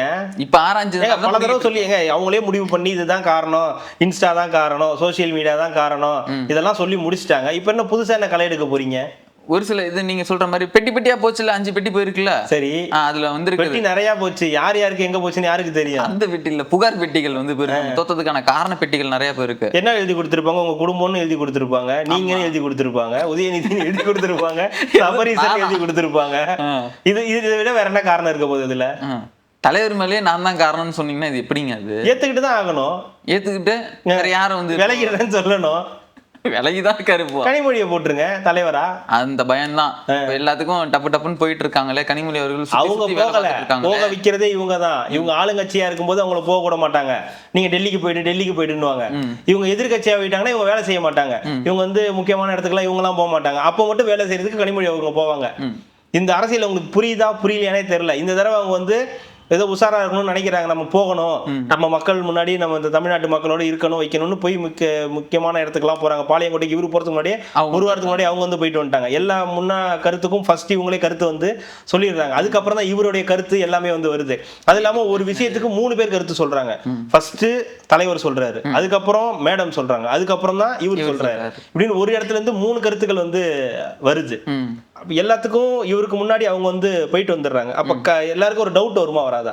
கட்சி யார் கண்ட்ரோல்ல இருக்கு, இல்ல கட்சி அடுத்து யாருக்கிட்ட போகுது, என்ன நெக்ஸ்ட் மூவ் என்னன்னு இருக்குல்ல, அதுல இவர் கொஞ்சம் பின்தங்கி தான் இருக்காரு.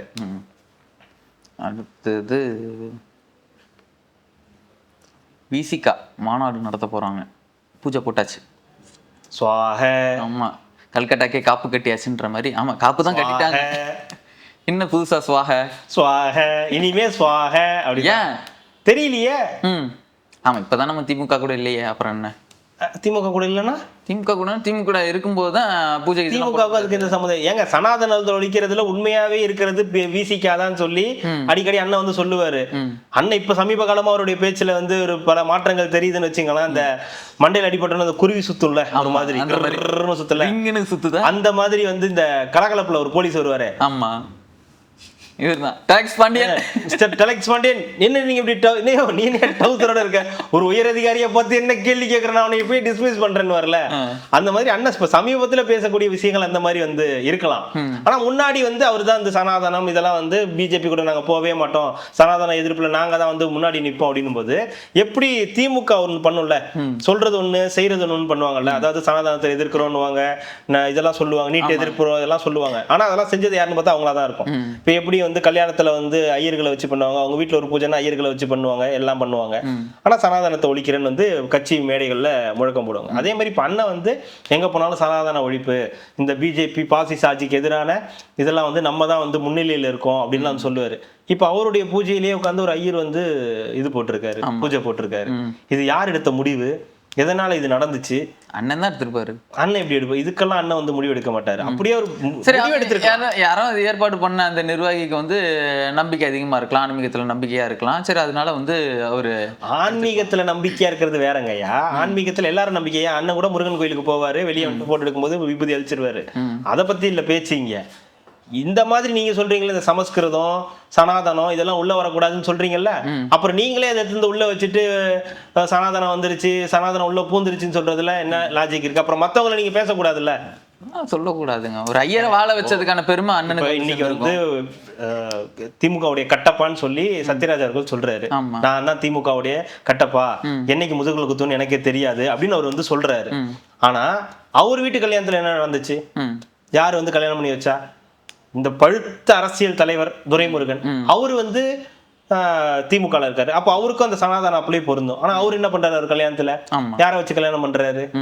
யார் முன்னிலை வைக்கிறாங்க? ஏன் எத்தனையோ தமிழ் மந்திரங்கள் ஓதக்கூடிய இவங்கெல்லாம் இருக்காங்களே, தமிழ் மந்திரம் சொல்லக்கூடியவங்க, அவங்கள வச்சு எல்லாம் கல்யாணம் பண்ணலாமே, அவங்களெல்லாம் வச்சு யாரும் கல்யாணம் பண்ண மாட்டேங்கிறீங்க? அதுதான் இவங்களுக்குள்ள இந்த வித்தியாசம். நீங்க சொல்றது ஒண்ணு சரி, ஆனா மத்தவங்க வந்து பாசிசத்தை எதிர்க்கணும், விஜய் பிஜேபி எதிர்க்கணும், அவரு பிஜேபி எதிர்க்கணும், எல்லாரும் பிஜேபி எதிர்க்கணும். ஆனா இவங்க எதிர்ப்பாங்க, ஆனா உள்ள செய்யக்கூடிய வேலைகள்ல இந்த மாதிரியான வேலைகளா தான் இருக்கும். ஆனா இது ஏத்துக்குவாங்களா? தொண்டர்கள் ஏத்துக்குவாங்களா? ஏத்துப்பாங்க, வேற வழி. அண்ணனே ஏத்துக்கிட்டாரு. அண்ணனே எதுவும் சொல்லல இது வரைக்கும். இப்போ நீங்க சொல்றபடிதான் அப்ப அண்ணனுக்கு தெரிஞ்சுதான் நடந்திருக்கு. அப்ப இதெல்லாம் யாராவது கேட்கணும்ல, என்னங்க இது நடக்குது அப்படின்னு, ஏதோ கூட்டணி கட்சிகள் ஏதாவது ஒண்ணு இருக்கணும், கேட்கணும்ல. அண்ணனோட இதுல திமுக கேட்கணும்ல. திமுக எப்படி கேட்கும்? சோஃபா வாங்கலாம் கேட்டார்ல, அவங்க திருப்பி கேட்பாங்கல்ல, துரைமுருகன் வீட்டுல என்ன நடந்துச்சுன்னு. சோஃபா வாங்கினாங்க தான், அதுக்காக அதெல்லாம் கேட்டாங்களா? அப்ப இதுவும் கேட்கணும்ல. இவ்வளவு தூரம் பேசிட்டு இருந்தீங்களே, இப்ப நீங்க தான் பிஜேபியோட பி டீம் அப்படின்னு சொல்லி நேரம் கேட்டிருக்கணும்ல. திமுக இருந்து கேட்கவே இல்லையே. திமுக திருப்பி கேட்பாங்கல்ல, நீ அங்க என்ன பண்ணிக்கிட்டு இருக்க, எல்லாம் எனக்கு தெரியும், இந்த நகலை கொளுத்துனிய அது என்னாச்சு, இப்ப நீங்க என்ன பேசுறீங்க அப்படின்னு அவங்க திருப்பி கேட்பாங்கல்ல. இந்த பயம்தான். வன்னியர் சார் உக்கிரமா இருக்காரு, முன்ன மாதிரி நினைச்சிட்டு இருக்காது, நான் இப்ப ரொம்ப உக்கிரமா இருக்கேன் அப்படின்ற ஒரு மூட்ல தான் வந்து அவர் இருக்காரு. அப்ப அந்த பயம் எல்லாம் இருக்கதானே செய்யும். நீங்க சோஃபா சோஃபான்னு சொல்லிட்டு இருக்கீங்க, ஒரு நாள் ஏதாவது ஒண்ணு பண்ணி விட போறாங்க, அதுக்கப்புறம் நீங்க கப்பு சிப்புன்னு ஆக போறீங்க. அன்னைக்கு இருக்கு. அடுத்தது கடன் 3 மாசத்துல 20,000 கோடி தாவேக்கா அரசு அவ்வளோ வாங்கிட்டாங்க. 20,000 கோடிங்க. நம்ம கஜானால கொண்டு வந்து சேர்க்குறீங்க, பார்ட்டி ஃபண்டு போகிறதுக்கு தடுக்கலன்றீங்க, இதுன்னீங்க அதுன்னீங்க. நீங்க என்ன 20,000 கோடி வாங்கி தலைக்கு வந்து 2,000 ரூபா ஒவ்வொருத்தன் தலையிலையுமே விடிஞ்சிருக்கு. அவ்வளோ ஏன் இப்படி கடன் வாங்கி வந்து ஒரு நாட்டை நடத்தணுமா? கடன் வாங்கி ஓகே 3 மாசத்துலயே 20,000 கோடின்னா இது எப்படிங்க இது இந்த அரசு செல்லுபடியாகும்? எப்படி நாட்டு மக்களுக்கு என்ன செய்யும் இது? அதுதான் 20,000 கோடின்னா என்னென்ன இதுக்கு எவ்வளவுன்னு சொல்ல முடியுமா? எவ்வளவு லிஸ்ட் போட்டு சொல்ல முடியுமா? எதுக்கு வாங்குனீங்க, என்ன பண்ணிருக்கீங்கன்னு ஏதாவது தெரியுமா? 20,000 கோடி எங்க எனக்கு புரியல. இப்போ விஜய் அவர்களையும் சிஎம் அவர்களையும் பொதுச் செயலாளர் எல்லாரையும் பிடிக்கணும். எங்க அந்த காசெல்லாம் என்ன ஆச்சு, எதுக்கு செலவு பண்ணீங்க, என்ன பண்ணிருக்கீங்கன்னு தெரியணும். 3 மாசத்துல ஆமா இல்ல எவ்வளவு அதப்பு இருந்தா இவங்க 3 மாசத்துக்கு கணக்கு கேட்பாங்க. 5 வருஷம் ஆள விடுவாங்களாம், ஒன்னும் கேட்க மாட்டாங்களாம். அதுலயும் அவங்க பொருளாளர் ஒருத்தர் வச்சிருந்தாங்க. பொருளாளர்னா இந்த பொருளாதார நிபுணர்னு ஒருத்தர் வச்சிருந்தாங்க. 1 லட்சம் கோடி இந்த மாதிரி கடன் இருக்குதுங்க, உனக்கு என்ன, நீ கொடுக்க போறியா, உனக்கு என்ன, உங்க அப்பா அம்மா கொடுக்க போறாங்களா, நீ ஏன் கேக்குற, உனக்கு பாத்துட்டு போக வேண்டியது. உன் தலையில எவ்வளவு கடன் இருந்தா என்ன உனக்கு, அதெல்லாம் உங்ககிட்ட கவர்மெண்ட் எக்ஸ்பிளைன் பண்ண வேண்டிய அவசியம் கிடையாது. இது எப்படிங்க திமுகவே அவர் பார்த்து டைரக்டாவே சொல்லியிருக்காங்க.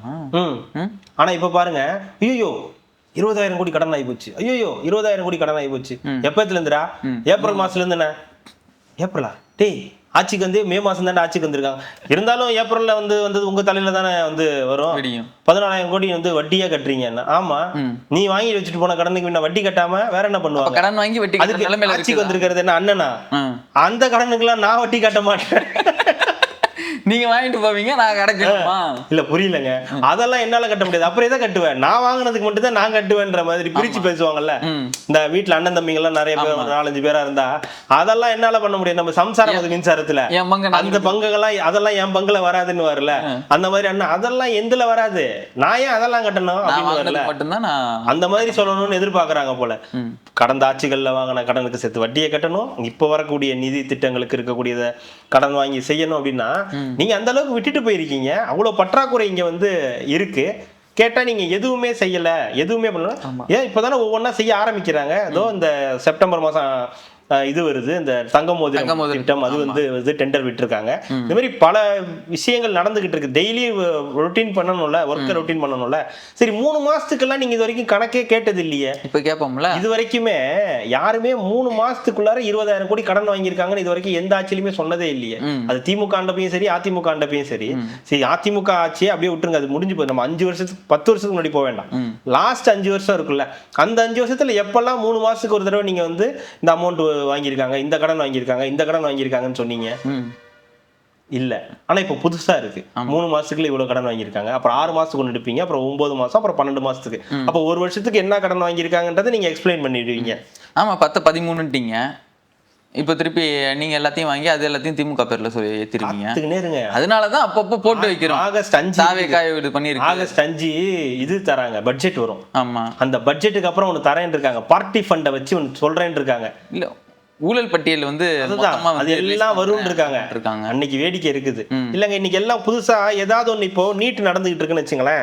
நீட்ல ஒண்ணு நடக்குது, உடனே சிஎம் வரல, அவர் பேச்சு கொடுக்கல, அவர் குரல் கொடுக்கல, அவர் வந்து மௌனியா இருக்காரு, அவருக்கு வந்து இதுல இது கிடையாது, அவருக்கு எதிர்க்க துப்பு கிடையாது, அப்படி இப்படின்னு ஒரு நரேட்டிவ் எடுத்துட்டு வராங்க.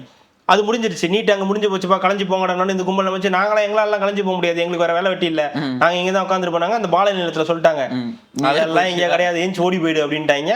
அப்புறம் வந்துட்டாங்க, ஒரு வழியா வந்துட்டு இப்போ வந்து எல்லாரும் ஜனநாயகன் படம் பார்க்க போயிட்டாங்க. அது வேற. இப்போ அங்க முடிஞ்சிருச்சு, இப்ப அடுத்து என்ன பண்ணலாம் அப்படின்னா உடனே அடுத்த நாள் 20,000 கோடி கடன். 20,000 கோடி கடன் ஆகி போச்சு, அவ்வளவுதான் போச்சு, நம்ம வாழ்க்கையே போச்சு, எல்லாம் போச்சுட்டாங்க, நமக்கு ஒண்ணுமே வாழவே முடியாது, இவங்க மாதிரி ஆளுங்கள்ட்ட ஆட்சியை கொடுத்தா இப்படிதான். 3 மாசம் இருக்கு, இந்த கோடி கடன் வாங்கியிருக்காங்க. அதுலயும் ஏப்ரல் மாசம் இந்த அவங்க ஆட்சியே கிடையாது, மே மாசத்துல வந்து அவங்க வந்து வராங்க. நீங்க வச்சுட்டு போன கடன் இவ்வளவு இருக்கு, அதுக்கான வட்டியை கொடுத்துக்கிட்டு இருக்காங்கன்னா அந்த சர்க்கிள்குள்ளாரே வரது இல்ல. முதல்ல இந்த கடனை பத்தியே மக்களுக்கு என்ன ஒரு தேவை இருக்குன்றது எனக்கு புரியல. நரேட்டிவ் தான். இந்த பாரு 3 மாசத்துல வந்து இவ்வளவு கடன் வாங்கி வச்சிருக்காங்க, இவங்களுக்கு ஆட்சி நடத்த தெரியல, அதுக்கான துப்பு இல்லை அப்படின்னு சொல்றதுக்காக தான் அது ஏதாவது ஒன்று எடுக்கணும்ல அடுத்தடுத்துன்னு. இது எனக்கு இப்ப எல்லாரும் வேலை செய்ய ஆரம்பிச்சிட்டாங்கன்னு ரொம்ப சந்தோஷமா இருக்கு. ஒரு பக்கம் பத்திரிகைகள் வந்து வேலை செய்ய ஆரம்பிச்சிருச்சு, இன்னொரு பக்கம் நியூஸ் சேனல்ஸ் பயங்கரமா வந்து வேலை செய்ய ஆரம்பிச்சிருச்சு.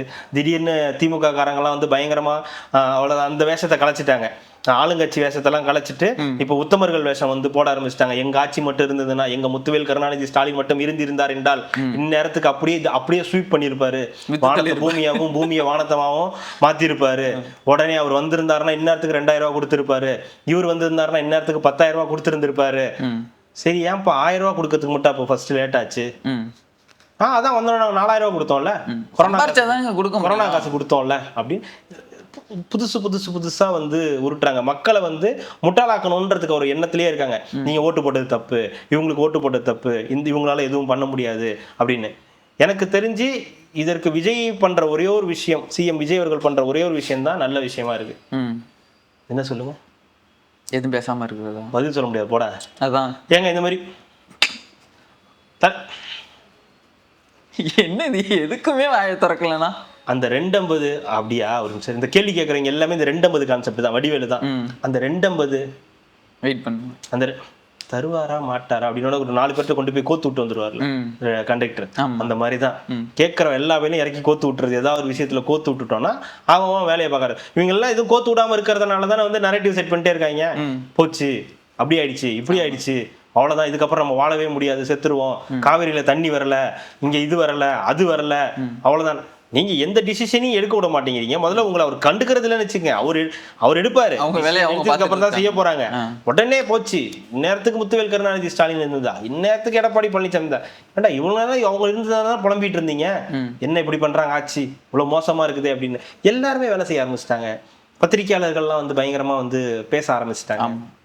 அரசியல் விமர்சகர்கள்லாம் நல்லா இருக்குது, இது நல்லா தான் இருக்கு. நம்மளே ஏதாவது ஒரு இடத்துல விட்டு போகுது, இதா இருக்குதுன்றப்ப இவங்களே எடுத்து கொடுத்துறாங்களா, அப்பாடா நான் பண்ணணும்னு நினைச்சேன், இன்னைக்கு இவரு நம்ம புஷியானந்த் அவர்கள் வந்து இந்த ஆமா ஏரி தூர் வாடுறது அந்த வேலையை வந்து பார்க்க ஆரம்பிச்சிருக்காரு. அது இன்னைக்கு ஸ்டார்ட் ஆயிருக்கு. இதே மாதிரி ஒவ்வொரு இடத்துலயும் இருக்கிற ஏகப்பட்ட வாய்க்காலா கூவம் அது வந்து தூர் வாடுறாங்க. ஏன்னா இந்த மழை தண்ணி வந்துச்சுன்னா அதுல வந்து சேர்றதுக்கான இடம் வந்துடும். அதே மாதிரி இருக்கு இந்த இங்க நம்ம போரூர் ஏரி கூட வந்து பாத்தீங்கன்னா ஆகாய தாமரையால இதாகி ஃபுல்லா வந்துருச்சு ஆகாய தாமரை. அப்ப அதை எடுத்துட்டு அம்மா கூட சொன்னாங்க, நீங்க பேசுறதுல வந்து பேசுற அந்த போரூர் ஏரிலாம் வேற நிறைய ஆக்கிரமிப்பு வேற வந்துகிட்டே இருக்குது, கிளீன் பண்ண சொல்லணும். இல்ல எல்லா ஏரியுமே தூர் வர வேண்டி இருக்கு.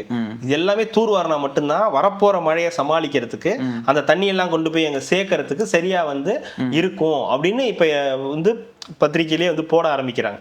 அப்போ எல்லா ஏரியும் சுத்தம் செய்ய வேண்டிய வேலையும் இருக்கு. அப்ப வேலைகள் ஒரு பக்கம் நடந்துகிட்டே இருக்கு. இவங்க வேலை நடக்கிறதையே பாக்குறது கிடையாது. இப்ப டெண்டர்கள்லாம் வந்து ரத்தாகுது, எவ்வளோ பழைய டெண்டர்கள் ரத்தாகுது, எவ்வளோ பழைய அந்த ஊழல்களை வந்து தடுக்கிறதுக்கு வந்து முயற்சிகள் நடக்குது.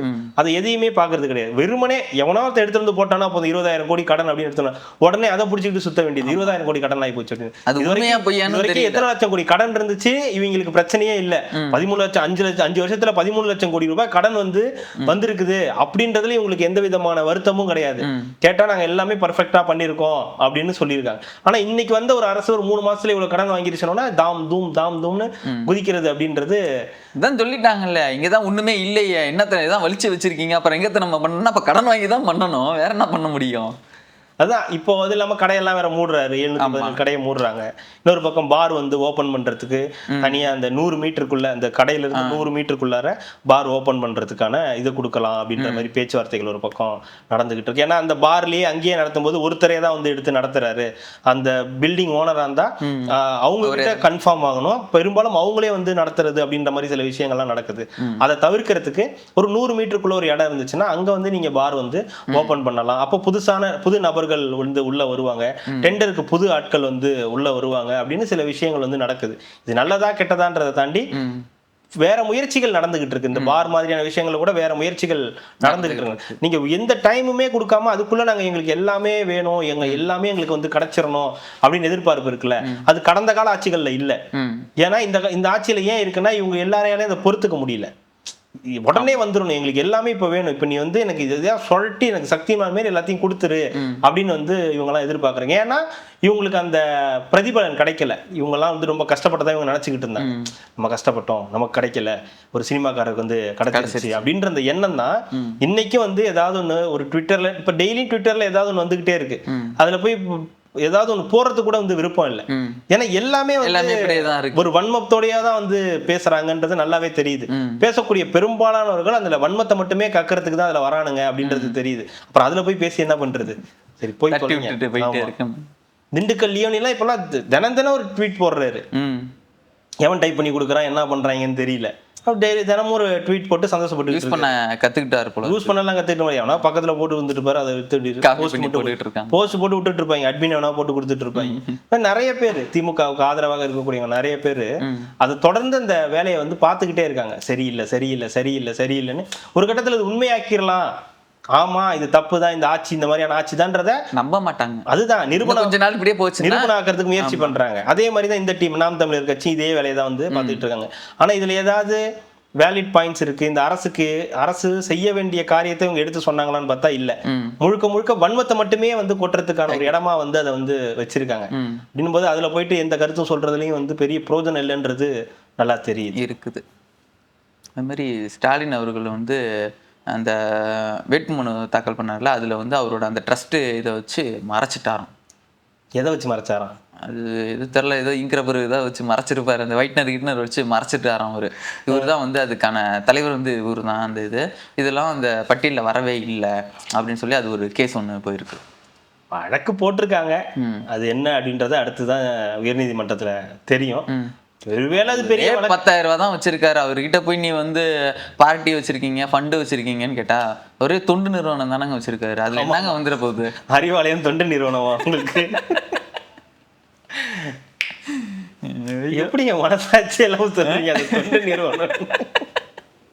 மக்களுக்கு சேவை எல்லாமே நிறுவனம் தாங்க, தொண்டு தானே. ஆமா ஆமா, தொண்டு நிறுவனத்துல தான் பல கோடி சொத்து இருக்குது. ஏதோ அவங்கவுங்க கொடுத்த நிதியில வந்து வளர்ந்த கட்சி அது. அதெல்லாம் அப்படிலாம் சொல்லக்கூடாது. இந்த இதுதான் நான் கேட்கணும். நேற்றுக்கே நான் எழுதி வச்சிருந்தேன். இப்போ நம்மலாம் வந்து பைசா வேணும் அப்படின்னு கேட்டேன்னா, இப்போ நான் உங்கள்கிட்ட கேட்பேன், நம்ம ஃப்ரெண்டாக இருந்தேன்னா எல்லாமே கேட்போம்ல, ஜஸ்ட் ஃபன்னு தான் இதெல்லாம். ஒரு 1000 ரூபா கொடுங்கயா அப்படின்னு கேட்போம். நம்ம என்ன யார்கிட்ட கேட்போம். அண்ணனுக்கு ஒரு பிரச்சனை. அண்ணனே ஆல்ரெடி காசு இல்லாமல் இருக்காருன்னா அண்ணன் வந்து இவங்க கிட்டலாம் எப்படி பைசா கேட்பாரு? அண்ணன் சரத்குமார் அண்ணன் கிட்ட எப்படி பைசா கேட்பாரு? இல்லை நயினார் நாகேந்திரன் மாமா கிட்ட வந்து, மாமா தானே, அவர்கிட்டலாம் எப்படி பைசா கேட்பாருன்னு ஒரு இது வந்துச்சு. எனக்கு ஒரு சிந்தனை வந்து தோணிட்டு, எப்படி இது கேட்டிருப்பாரு? மாமா மாப்பிள்ள இதுவா நடுவில் கொஞ்சம் பக்கத்தில் காணான்னு. மாமா சொல்லுங்க மாப்பிள்ள நாகராஜனே அந்த மாதிரிதான். அவரு காசு டைரக்டாலாம் அப்படியெல்லாம் இருக்காது, கேட்க மாட்டாரு. அது மாதிரிலாம் இருக்காது. வராடி அண்ணனுக்கு வேலை வேற இல்லை, எப்பயாதான் ஒரு படம் நடிக்கிறாரு. தேவைகள் இருந்துச்சுன்னா எப்படி யாருக்கிட்ட போயிட்டு அண்ணாமலை அவர்கள்ட்டயோ இல்லை வந்து எப்படி போய் காசு கேட்பாருன்னு ஒரு இது என்னங்க, என்ன சம்பளமா கரெக்டா காசு கொடுங்க மாசம், அதெல்லாம் இல்லைங்க. வேற ஏதோ டீலிங் சில விஷயங்கள் இருக்கும். அதுல அது ஏதாவது அட்ஜஸ்ட்மெண்ட்ஸ்கள் ஏதாவது இருக்கலாமே தவிர டைரக்டா வந்து மாமா இந்த ஜிபேல இன்னும் பணம் வரல என்னன்னு தெரியல, மாப்பிள்ள அண்ணன் என்ன நீங்க இன்னும் பணம் போடாம இருக்கீங்க, அந்த மாதிரிலாம் வந்து கேட்க மாட்டாரு. அந்த மாதிரிலாம் நீங்க என்னங்க கேட்க மாட்டாரு? கேட்க மாட்டாரு. கேட்டிருந்தா எப்படி இருக்கும்னு கேட்டாங்க. கேட்டிருந்தா எப்படி இருக்குன்னா, அதான் மாமா சரத்குமார் அண்ணன் கிட்ட போய் அவர் எப்படி பணம் கேட்டிருப்பாரு? வாடகை கட்டணும் அண்ணே, நம்ம இருக்க டைம்ல கண்ணாடி பாக்கையில தம்பி அனுப்பிச்சிடுறேன்பா. கற்பனைக்கு தான் அது, இதெல்லாம் கிடையாது. அந்த மாதிரி வந்து அண்ணனுக்கு இவருக்கு மாமாவுக்கு ஃபோன் பண்ணாருன்னா அந்த மாதிரி தான். மாமா நம்மெல்லாம் அப்போ உட்காந்து ஊர்ல உட்காந்து அந்த கறியை கடிக்கும் போது, அந்த இதை கஞ்சியை குடிச்சிட்டு கறியை கடிக்கும் போது ஃபண்ட் வந்துருச்சுப்பா அமுச்சு விட்டுறேன், அவ்வளவுதான். அதுக்கு மேல எனக்கு கறி சாப்பிடணும் இருக்கு, ஏதாவது பார்த்து இருந்தா போட்டு விடுங்க அப்படின்னு. அது ஏதோ இதுவாமே என்னமோ அந்த பையன் மார்டின் பயலாமே மாமா, அது ஏதோ மார்டின் பயலாமாமா, நம்ம அதை பார்த்ததே இல்லையா மாமா? புரிஞ்சிருச்சு மாப்பிள்ள, புரிஞ்சிருங்க. இந்த மாதிரி சில விஷயங்கள் ஏதாவது நடக்கலாமே தவிர கற்பனைக்கு தான். இது எதுவுமே வந்து உண்மை கிடையாது, சும்மா ஒரு கேட்டாருன்றதுக்காக சொல்லுவாங்களே ஒவ்வொருத்தர். இந்த இதை வந்து இவர் பேசியிருந்தா எப்படி இருக்கும், இந்த டைலாக் வந்து இவர் பேசியிருந்தா எப்படி இருக்கும்ன்ற மாதிரி அண்ணன் கடன் கேட்டிருந்தா எப்படி இருக்குன்னு ஒரு சின்ன கற்பனை தான், வேற ஒன்றும் இல்லை. வணக்கம், அருமை நட்சத்திரம் அதெல்லாம் பேசுறீங்க. ஆமாங்க, அருமை நட்சத்திரம் தான். சொல்லுங்க. இந்த வேட்டையின் படம் பார்த்தேன், ரொம்ப நல்லா இருந்துச்சு. என்ன ரிவ்யூ போடலாம் புரிஞ்சிச்சு, அனுப்பிடுறேன். கண்ணா நீ என்ன கேட்கறன்னு எனக்கு நல்லா புரிஞ்சிருச்சு, அனுப்பிச்சு வச்சிடுறேன். உடனே அவங்க வைஃப் கேட்பாங்கல்ல, அந்த படம் யாருக்குமே பிடிக்கல, உங்களுக்கே பிடிக்கல, அவருக்கு மட்டும் எப்படிங்க புரிஞ்சுது? அதான் சீமான். யாருக்குமே பார்க்க விரும்பாத ஒரு படத்தை அவர் பார்த்தாரு பத்தியா? யாருமே நல்லா இல்லைன்னு சொல்ற படத்தை அவர் போய் பார்ப்பாரு. ஆமா, அது இட்லி கடை, வேட்டையன், இப்போ ஏதோ ஒரு படம் வந்துச்சு, ஃப்ரீ ப்ரொமோஷன். அதான் இப்போ ஃப்ரீ ப்ரொமோஷன். ப்ரீ ப்ரொமோஷன் இது, ப்ரீ ப்ரொமோஷன். அதே மாதிரி அண்ணன் எல்லாத்துக்கும் அந்த உறவு முறையை வச்சு கூப்பிடுறாரு. ஒருவேளை நம்மளை வந்து ஒரு உறவு முறையில் கூப்பிட்டா என்னான்னு கூப்பிட்டுருப்பாரு அப்படின்றது தெரியல. நம்மளையா? திடீர்னு சொல்றாங்க அந்த படம் எழுதுனது அவருங்க, இந்த படம் எழுதுனது என் அன்பை தம்பி வந்து இவர் எழுதுனது, என் சின்ன என்னைய விட்டுருங்க. உங்களை நாளைக்கு நீங்க ஒரு படம் எடுக்கிறீங்க அப்படின்னு ஒருவேளை அண்ணன் அந்த ஃபங்க்ஷனுக்கு சீஃப் கெஸ்டா வராரு, அப்ப நீங்க உங்களோட பேரை சொல்லிட்டீங்க. நான் கூப்பிட மாட்டேன். கூப்பிட மாட்டீங்க, நீங்க எல்லாம் கூட மாட்டீங்க. உங்களோட ப்ரொடியூசர் கூப்பிட்டாருன்னு வச்சுங்களேன், தெரிஞ்சவர் கூப்பிட்டாரு, உங்களுக்கு வேற வழி கிடையாது, நீங்க வந்து அக்செப்ட் பண்ணி தான் ஆகணும். அண்ணன் ஒரு சினிமா துறையில இருக்காருன்னு நினைச்சு நீங்க ஏத்துக்கிட்டீங்கன்னு உங்க பேர் அண்ணன் கேட்டுப்பாரு. தம்பி பேர் என்ன? ஜோ கௌசிக். என்ன பண்ணிருக்காரு? இது வரைக்கும் எதுவும் பண்ணல, இப்பதான் ஃபர்ஸ்ட் படம் பண்ணிருக்காரு. இந்த மாதிரி இருந்திருக்காரு. எந்த ஊரு? Trichy. Okay, Trichy. Okay, right. Okay, இந்த சின்ன பையன் இருக்கான்ல, நிக்கிறானே, என் தம்பி, சின்ன தம்பி. இவன் தான் கடைக்குட்டி. சின்ன தம்பி, சின்ன தம்பி இவன், கடைக்குட்டி இவன். அப்ப வந்து ஜெட்டியே போடாம தெரிஞ்சுக்கிட்டு இருப்பான். அப்ப நான் திருச்சிக்கு போவேன். இந்த மாமா மாமா மாமா வந்து ஏறிப்பான். அப்ப நம்ம பார்த்து அந்த பையன் இன்னைக்கு என்னன்னா நம்ம அவன் படத்துக்கு நம்மளை வந்து கூப்பிட்டுருக்கான்னு போது நமக்கு ரொம்ப மகிழ்ச்சியா இருக்கு. நம்ம பிள்ளைங்க எல்லாம் இந்த மாதிரி வளருது அப்படின்னு நினைக்கும் போது நமக்கு ரொம்ப சந்தோஷமா இருக்கு அப்படின்னு உங்களை வந்து பாராட்டுறதுக்கான வாய்ப்புகள் இருக்கு. இவ்வளவுதான் இதுல இருக்கக்கூடிய சாராம்சம். இதை போய் பெருசா கற்பனை எல்லாம் பண்ணி ரொம்பலாம் நீங்க கற்பனை இல்ல தோணுச்சு. நேற்றுக்கு நம்மலாம் பணம் கேட்டோம்னா கேட்போமே, ஒரு 1000 ரூபா கொடுங்க, போடுங்க, இருக்காயா என்னன்னு கேட்போம். இவர் எப்படி கேட்பாரு? அண்ணனுக்கு நிதி வேணும். தம்பியே நாளைக்கு ஒரு படம் எடுக்கிறான்னு வச்சுங்க. தம்பி படம் அதான் அவர் எடுத்துட்டாரு. தம்பி படம் அவர் எடுத்துட்டாருங்க. அந்த தம்பி படத்தோட பார்ட் 2 எடுக்கிறான்னு இவன் போறான்னு வச்சுங்க, எடுத்துட்டான்னு வச்சுங்க, அவனுக்கு என்ன சொல்லுவாரு? திருச்செந்தூர்ல என் மாப்பிள்ள, என் மச்சனோட மாப்பிள்ள பையன் அப்படியே இருக்கான். யார் இவனா? அவன் யாரோ வழி போக்கணியா? இந்த மாதிரிதான். ஆனா நீங்க சொல்ற மாதிரி எல்லாம் நடக்காது. கேட்க மாட்டாங்க. வேற பண நெருக்கடியில இருந்துச்சுன்னா அப்பெல்லாம் கேட்க மாட்டாங்க. முதல்ல இருக்காதுங்கய்யா, பண நெருக்கடியே இருக்காது. அதெல்லாம் இருக்காது. நீங்க நினைக்கிற மாதிரி இந்த வாழ்வியலுக்குள்ளார அவங்க கிடையாது. நீங்க நினைக்கிற மாதிரி 1000 2000 5000 10000 லட்சங்கள்லயோ எந்த பிரச்சனையுமே கோடியில தான் எல்லாமே. கோடிகள்ன்றதை தாண்டி நான் சொல்றது என்னன்னா, அந்த குடுக்கல் வாங்கல் இந்த சம்பவம் எல்லாம் கிடையாது. எல்லாமே வேற மாதிரி இருக்கக்கூடிய விஷயங்கள். இதை நீங்க நம்ம உள்ள போய் பார்த்தோம்னா, நம்ம இதுக்குள்ளார வந்துட்டோமா, தெரியாம வந்துட்டோங்க, நாங்க வெளியே போயிடுறோம்னு சொல்ற அளவுக்கு தான் இருக்கும். நமக்கெல்லாம் கோடி நாள் கை கால நடுங்க ஆரம்பிச்சிடும். ஒன்னும் இல்ல, உங்ககிட்ட இப்போ 1 லட்ச ரூபா கொடுத்து நீ வச்சுக்க அப்படின்னு சொன்னீங்கனாலே உங்களுக்கு இப்ப என்ன பண்றதுன்னு புரியாது. இப்ப நான் என்ன வாங்குறது ஏது வாங்குறது ஒண்ணுமே புரியாது. வாங்கலாம்னு தோணும். இப்போ இந்த டேப் வாங்கிடலாம், இந்த போனை வாங்கிடலாம், இந்த லேப்டாப் வாங்கிடலாம் அப்படின்னு உங்களுக்கு தோணும். அதுக்கப்புறம் உங்களுக்கு திருப்பி அது தேவைப்படும்ல. அடுத்து 1 லட்சம் இப்ப யாராவது கொடுப்பாங்களா வைப்பாங்களா? ஆனா நீங்க வாங்குற சம்பளத்துல வச்சு நீங்க பண்ணும்போது உங்களுக்கு ஒண்ணுமே தெரியாது. சாட்டிஸ்ஃபைடா இருக்கா, ஓகே வாங்கியாச்சு, முடிஞ்சு போச்சு, காசு இல்ல, சேவனேன்னு இருக்கேன், இருந்தா ஃபில்டரு இல்லைன்னா துண்டு பீடி அப்படின்னு வந்து போகிறது. அந்த மாதிரி தான் இருக்குமே தவிர உங்களுக்கு அந்த வர ஆரம்பிக்கும் போதுதான் பணம் வர ஆரம்பிச்சதுக்கு அப்புறம் தான் அதெல்லாம் தோணும். திருட்டு வேலைகள் எப்ப தோண ஆரம்பிக்கும்னா அதுக்கப்புறம் தான் தோண ஆரம்பிக்கும். அண்ணனுக்கு தோணிருச்சா? நான் அதெல்லாம் சொல்லுவேன், ஜென்ரலா சொன்னேன். பின்ன நீலாங்கரையில இப்ப வீடுனா பின்ன என்ன, நீலாங்கரையில ஒரு வீடு வாங்க கூடாதா? எத்தனையோ அரசியல் தலைவர்கள் இருக்காங்க, நீங்க எல்லாரையும் எடுத்து பாருங்க. எத்தனையோ நடிகர்கள் இருக்காங்க, எல்லாரையும் போய் பாருங்க. யாருமே அடித்தட்டு மக்களாலாம் இல்லை. ஓகேங்களா? அடித்தட்டு மக்களா இருக்கக்கூடியது நம்ம, அப்புறம் இந்த மாதிரி கூலி வேலை செய்யக்கூடியவங்க, ரொம்ப எளிய மக்கள் தான் அந்த இடத்துல இருப்பாங்க. ஒரு நடிகனாகவும் ஒரு அரசியல் கட்சி தலைவனாகவும் ஒரு பிசினஸ் மேனாகவும் இருந்தா அவங்க சாதாரணமா இருக்க மாட்டாங்க. அவங்க ஒரு பொசிஷன்ல தானே இருப்பாங்க. இப்ப நீங்க ஒரு பிசினஸ் மேன் போனீங்கன்னா அவன் பிசினஸ் பண்ணிருப்பான், அவனுக்கு பைசா வந்திருக்கும். ஆனா நீங்க ஒரு அரசியல் கட்சி தலைவர் போய் நீங்க அந்த கேள்வி கேட்க முடியுமா? எங்க இருந்து உங்களுக்கு நிதி வருதுன்னு அரசியல் கட்சியில இருக்கக்கூடிய ஒரு வட்ட செயலாளர் போய் நீங்க கேட்க முடியுமா? ஒரு சினிமாவில் இருக்கக்கூடிய ஒரு 2ஆம் கட்ட நடிகர்கிட்ட போய் கூட நீங்க கேட்க முடியாது உங்களுக்கு எப்படி இவ்வளவு பணம் வருது. ஏன்னா சினிமாவில் டைரக்டா உங்களுக்கு பணம் வருது. பணம் வருது. நீங்க இப்ப நீங்க ஒரு நடிகரை பிடிக்கிறீங்கன்னா அவங்க சம்பளம் கொடுக்கணும்ல. அது கூட ஒரு லாஜிக் இருக்கு. ஆமாங்க, வாங்குறாரு, சம்பளம் வாங்குறாரு, நல்லா இருக்காரு, வீடு வாங்குறாரு, கார் வாங்குறாரு, சந்தோஷமா இருக்காரு, வெளிநாடு போறாரு, படம் நடிக்கிறாரு, இல்ல படம் நடிக்கலாம் வீட்டுல இருக்காரு. நீங்க இங்க மட்டும் நீங்க கேள்வியே வைக்க முடியாது. ஏன்பா நீ வரும்போது உங்ககிட்ட ஒண்ணுமே இல்லையே, ₹1 கூட இல்லையே, இன்னைக்கு உலகின் நம்பர் 1 பணக்காரர்கள், உலகின் நம்பர் பணக்காரர்கள் பட்டியல்ல உங்க பேர் இருக்கே அப்படின்னு கேட்டீங்கன்னா அதுக்கு மட்டும் எவனும் விளக்கம் கொடுக்க மாட்டான். அது வந்தாரு, அவர் சம்பாதிச்சாரு, அவர் எழுதினாரு, அவர் கவிதை எழுதினாரு, கதை எழுதினாரு, அதுல கிடைச்சது, அதுல இருந்து அப்படியே டெவலப் ஆகி அவர் போனாரு, மத்திய மந்திரியா இருந்தாரு, அதனால வந்துச்சு அப்படியே செயின் லிங்க் போயிட்டே இருக்குல்ல. சரிப்பா, உங்க குடும்பம் இப்படி லிங்க் பெருசாயிடுச்சு, சந்தோஷம். நீங்க நல்லா இருந்துட்டு போங்க. ஆனா உங்களுக்கு கீழே அடுத்தடுத்து தலைவர்கள் இருக்காங்கல்ல, உங்களுடைய ஆமா. கடைநிலை வட்டச் செயலாளர் எல்லாம் வரைக்கும் வராங்களா, பகுதி செயலாளர் வரைக்கும் இவங்களும் நல்லா இருக்காங்களே, எப்படின்னா this is not right way, இதை நீங்க கேட்கக்கூடாது, அதுதான் அரசியல் அப்படின்னு சொல்லக்கூடிய இடத்துல தான் இருக்காங்க. இருக்கு. கடைசியா சின்னதா முடிச்சிருங்க. கிட்னி விஷயம் இருக்குது. நான் எங்கேயும் இருக்காது. கோடு கீடெல்லாம் போடல. அழிஞ்சு போச்சுன்றது வேற, எடுத்துட்டாங்கன்றது வேற. அழிஞ்சு போனதுக்கு காரணம் நானு, கிடையாது. அந்த மாதிரி 2 மருத்துவர் மேல வந்து நடவடிக்கை எடுக்க சொல்லியிருக்காங்க. அரசே வந்து இப்போ அந்த விஷயத்த வந்து கிட்னி திருட்டு விஷயத்த வந்து கையில எடுத்திருக்காங்க. கூடிய சீக்கிரம் நிறைய பேர் வந்து சிக்குவாங்கன்னு பேச்சுகள் வருது. சிக்கனம் இல்ல, அதுக்கு தானே காத்துக்கிட்டு இருக்காங்க எல்லாரும். கத்திக்கிட்டு இருந்துச்சு. வருவாங்க ஒவ்வொன்னா. அதெல்லாம் வந்து அவங்களாம் வருவாங்களா? தம்மா துண்டுங்க. அதெல்லாம் நம்ம இவரு சொன்ன மாதிரி தான். கப்பியா? கப்பி தான். ஜெயக்குமார் சொல்லுவார்ல, எதுக்கு நசுக்கு அப்படின்ற மாதிரி, அதுக்கு தான் அதெல்லாம் வந்து பிரயோஜனப்படும். அதெல்லாம் ஒரு பெரிய இதுவாக இருக்கும். அதெல்லாம் வந்து அந்த இறையெல்லாம் வந்து யாருக்குன்னு கேட்டீங்கன்னா வந்து எக்ஸுக்கு இல்லங்க. அது இந்த புரோக்கரையும் பிடிப்பாங்கல்ல எல்லாருமே. யாரு மூலியமா எல்லாம் இந்த வேலையை பார்த்தீங்க. சோசியல் மீடியாவுக்கு அந்த இறையெல்லாம், அந்த தீனி எல்லாம் உனக்கு வந்து சோசியல் மீடியாவுக்கு இறை இது.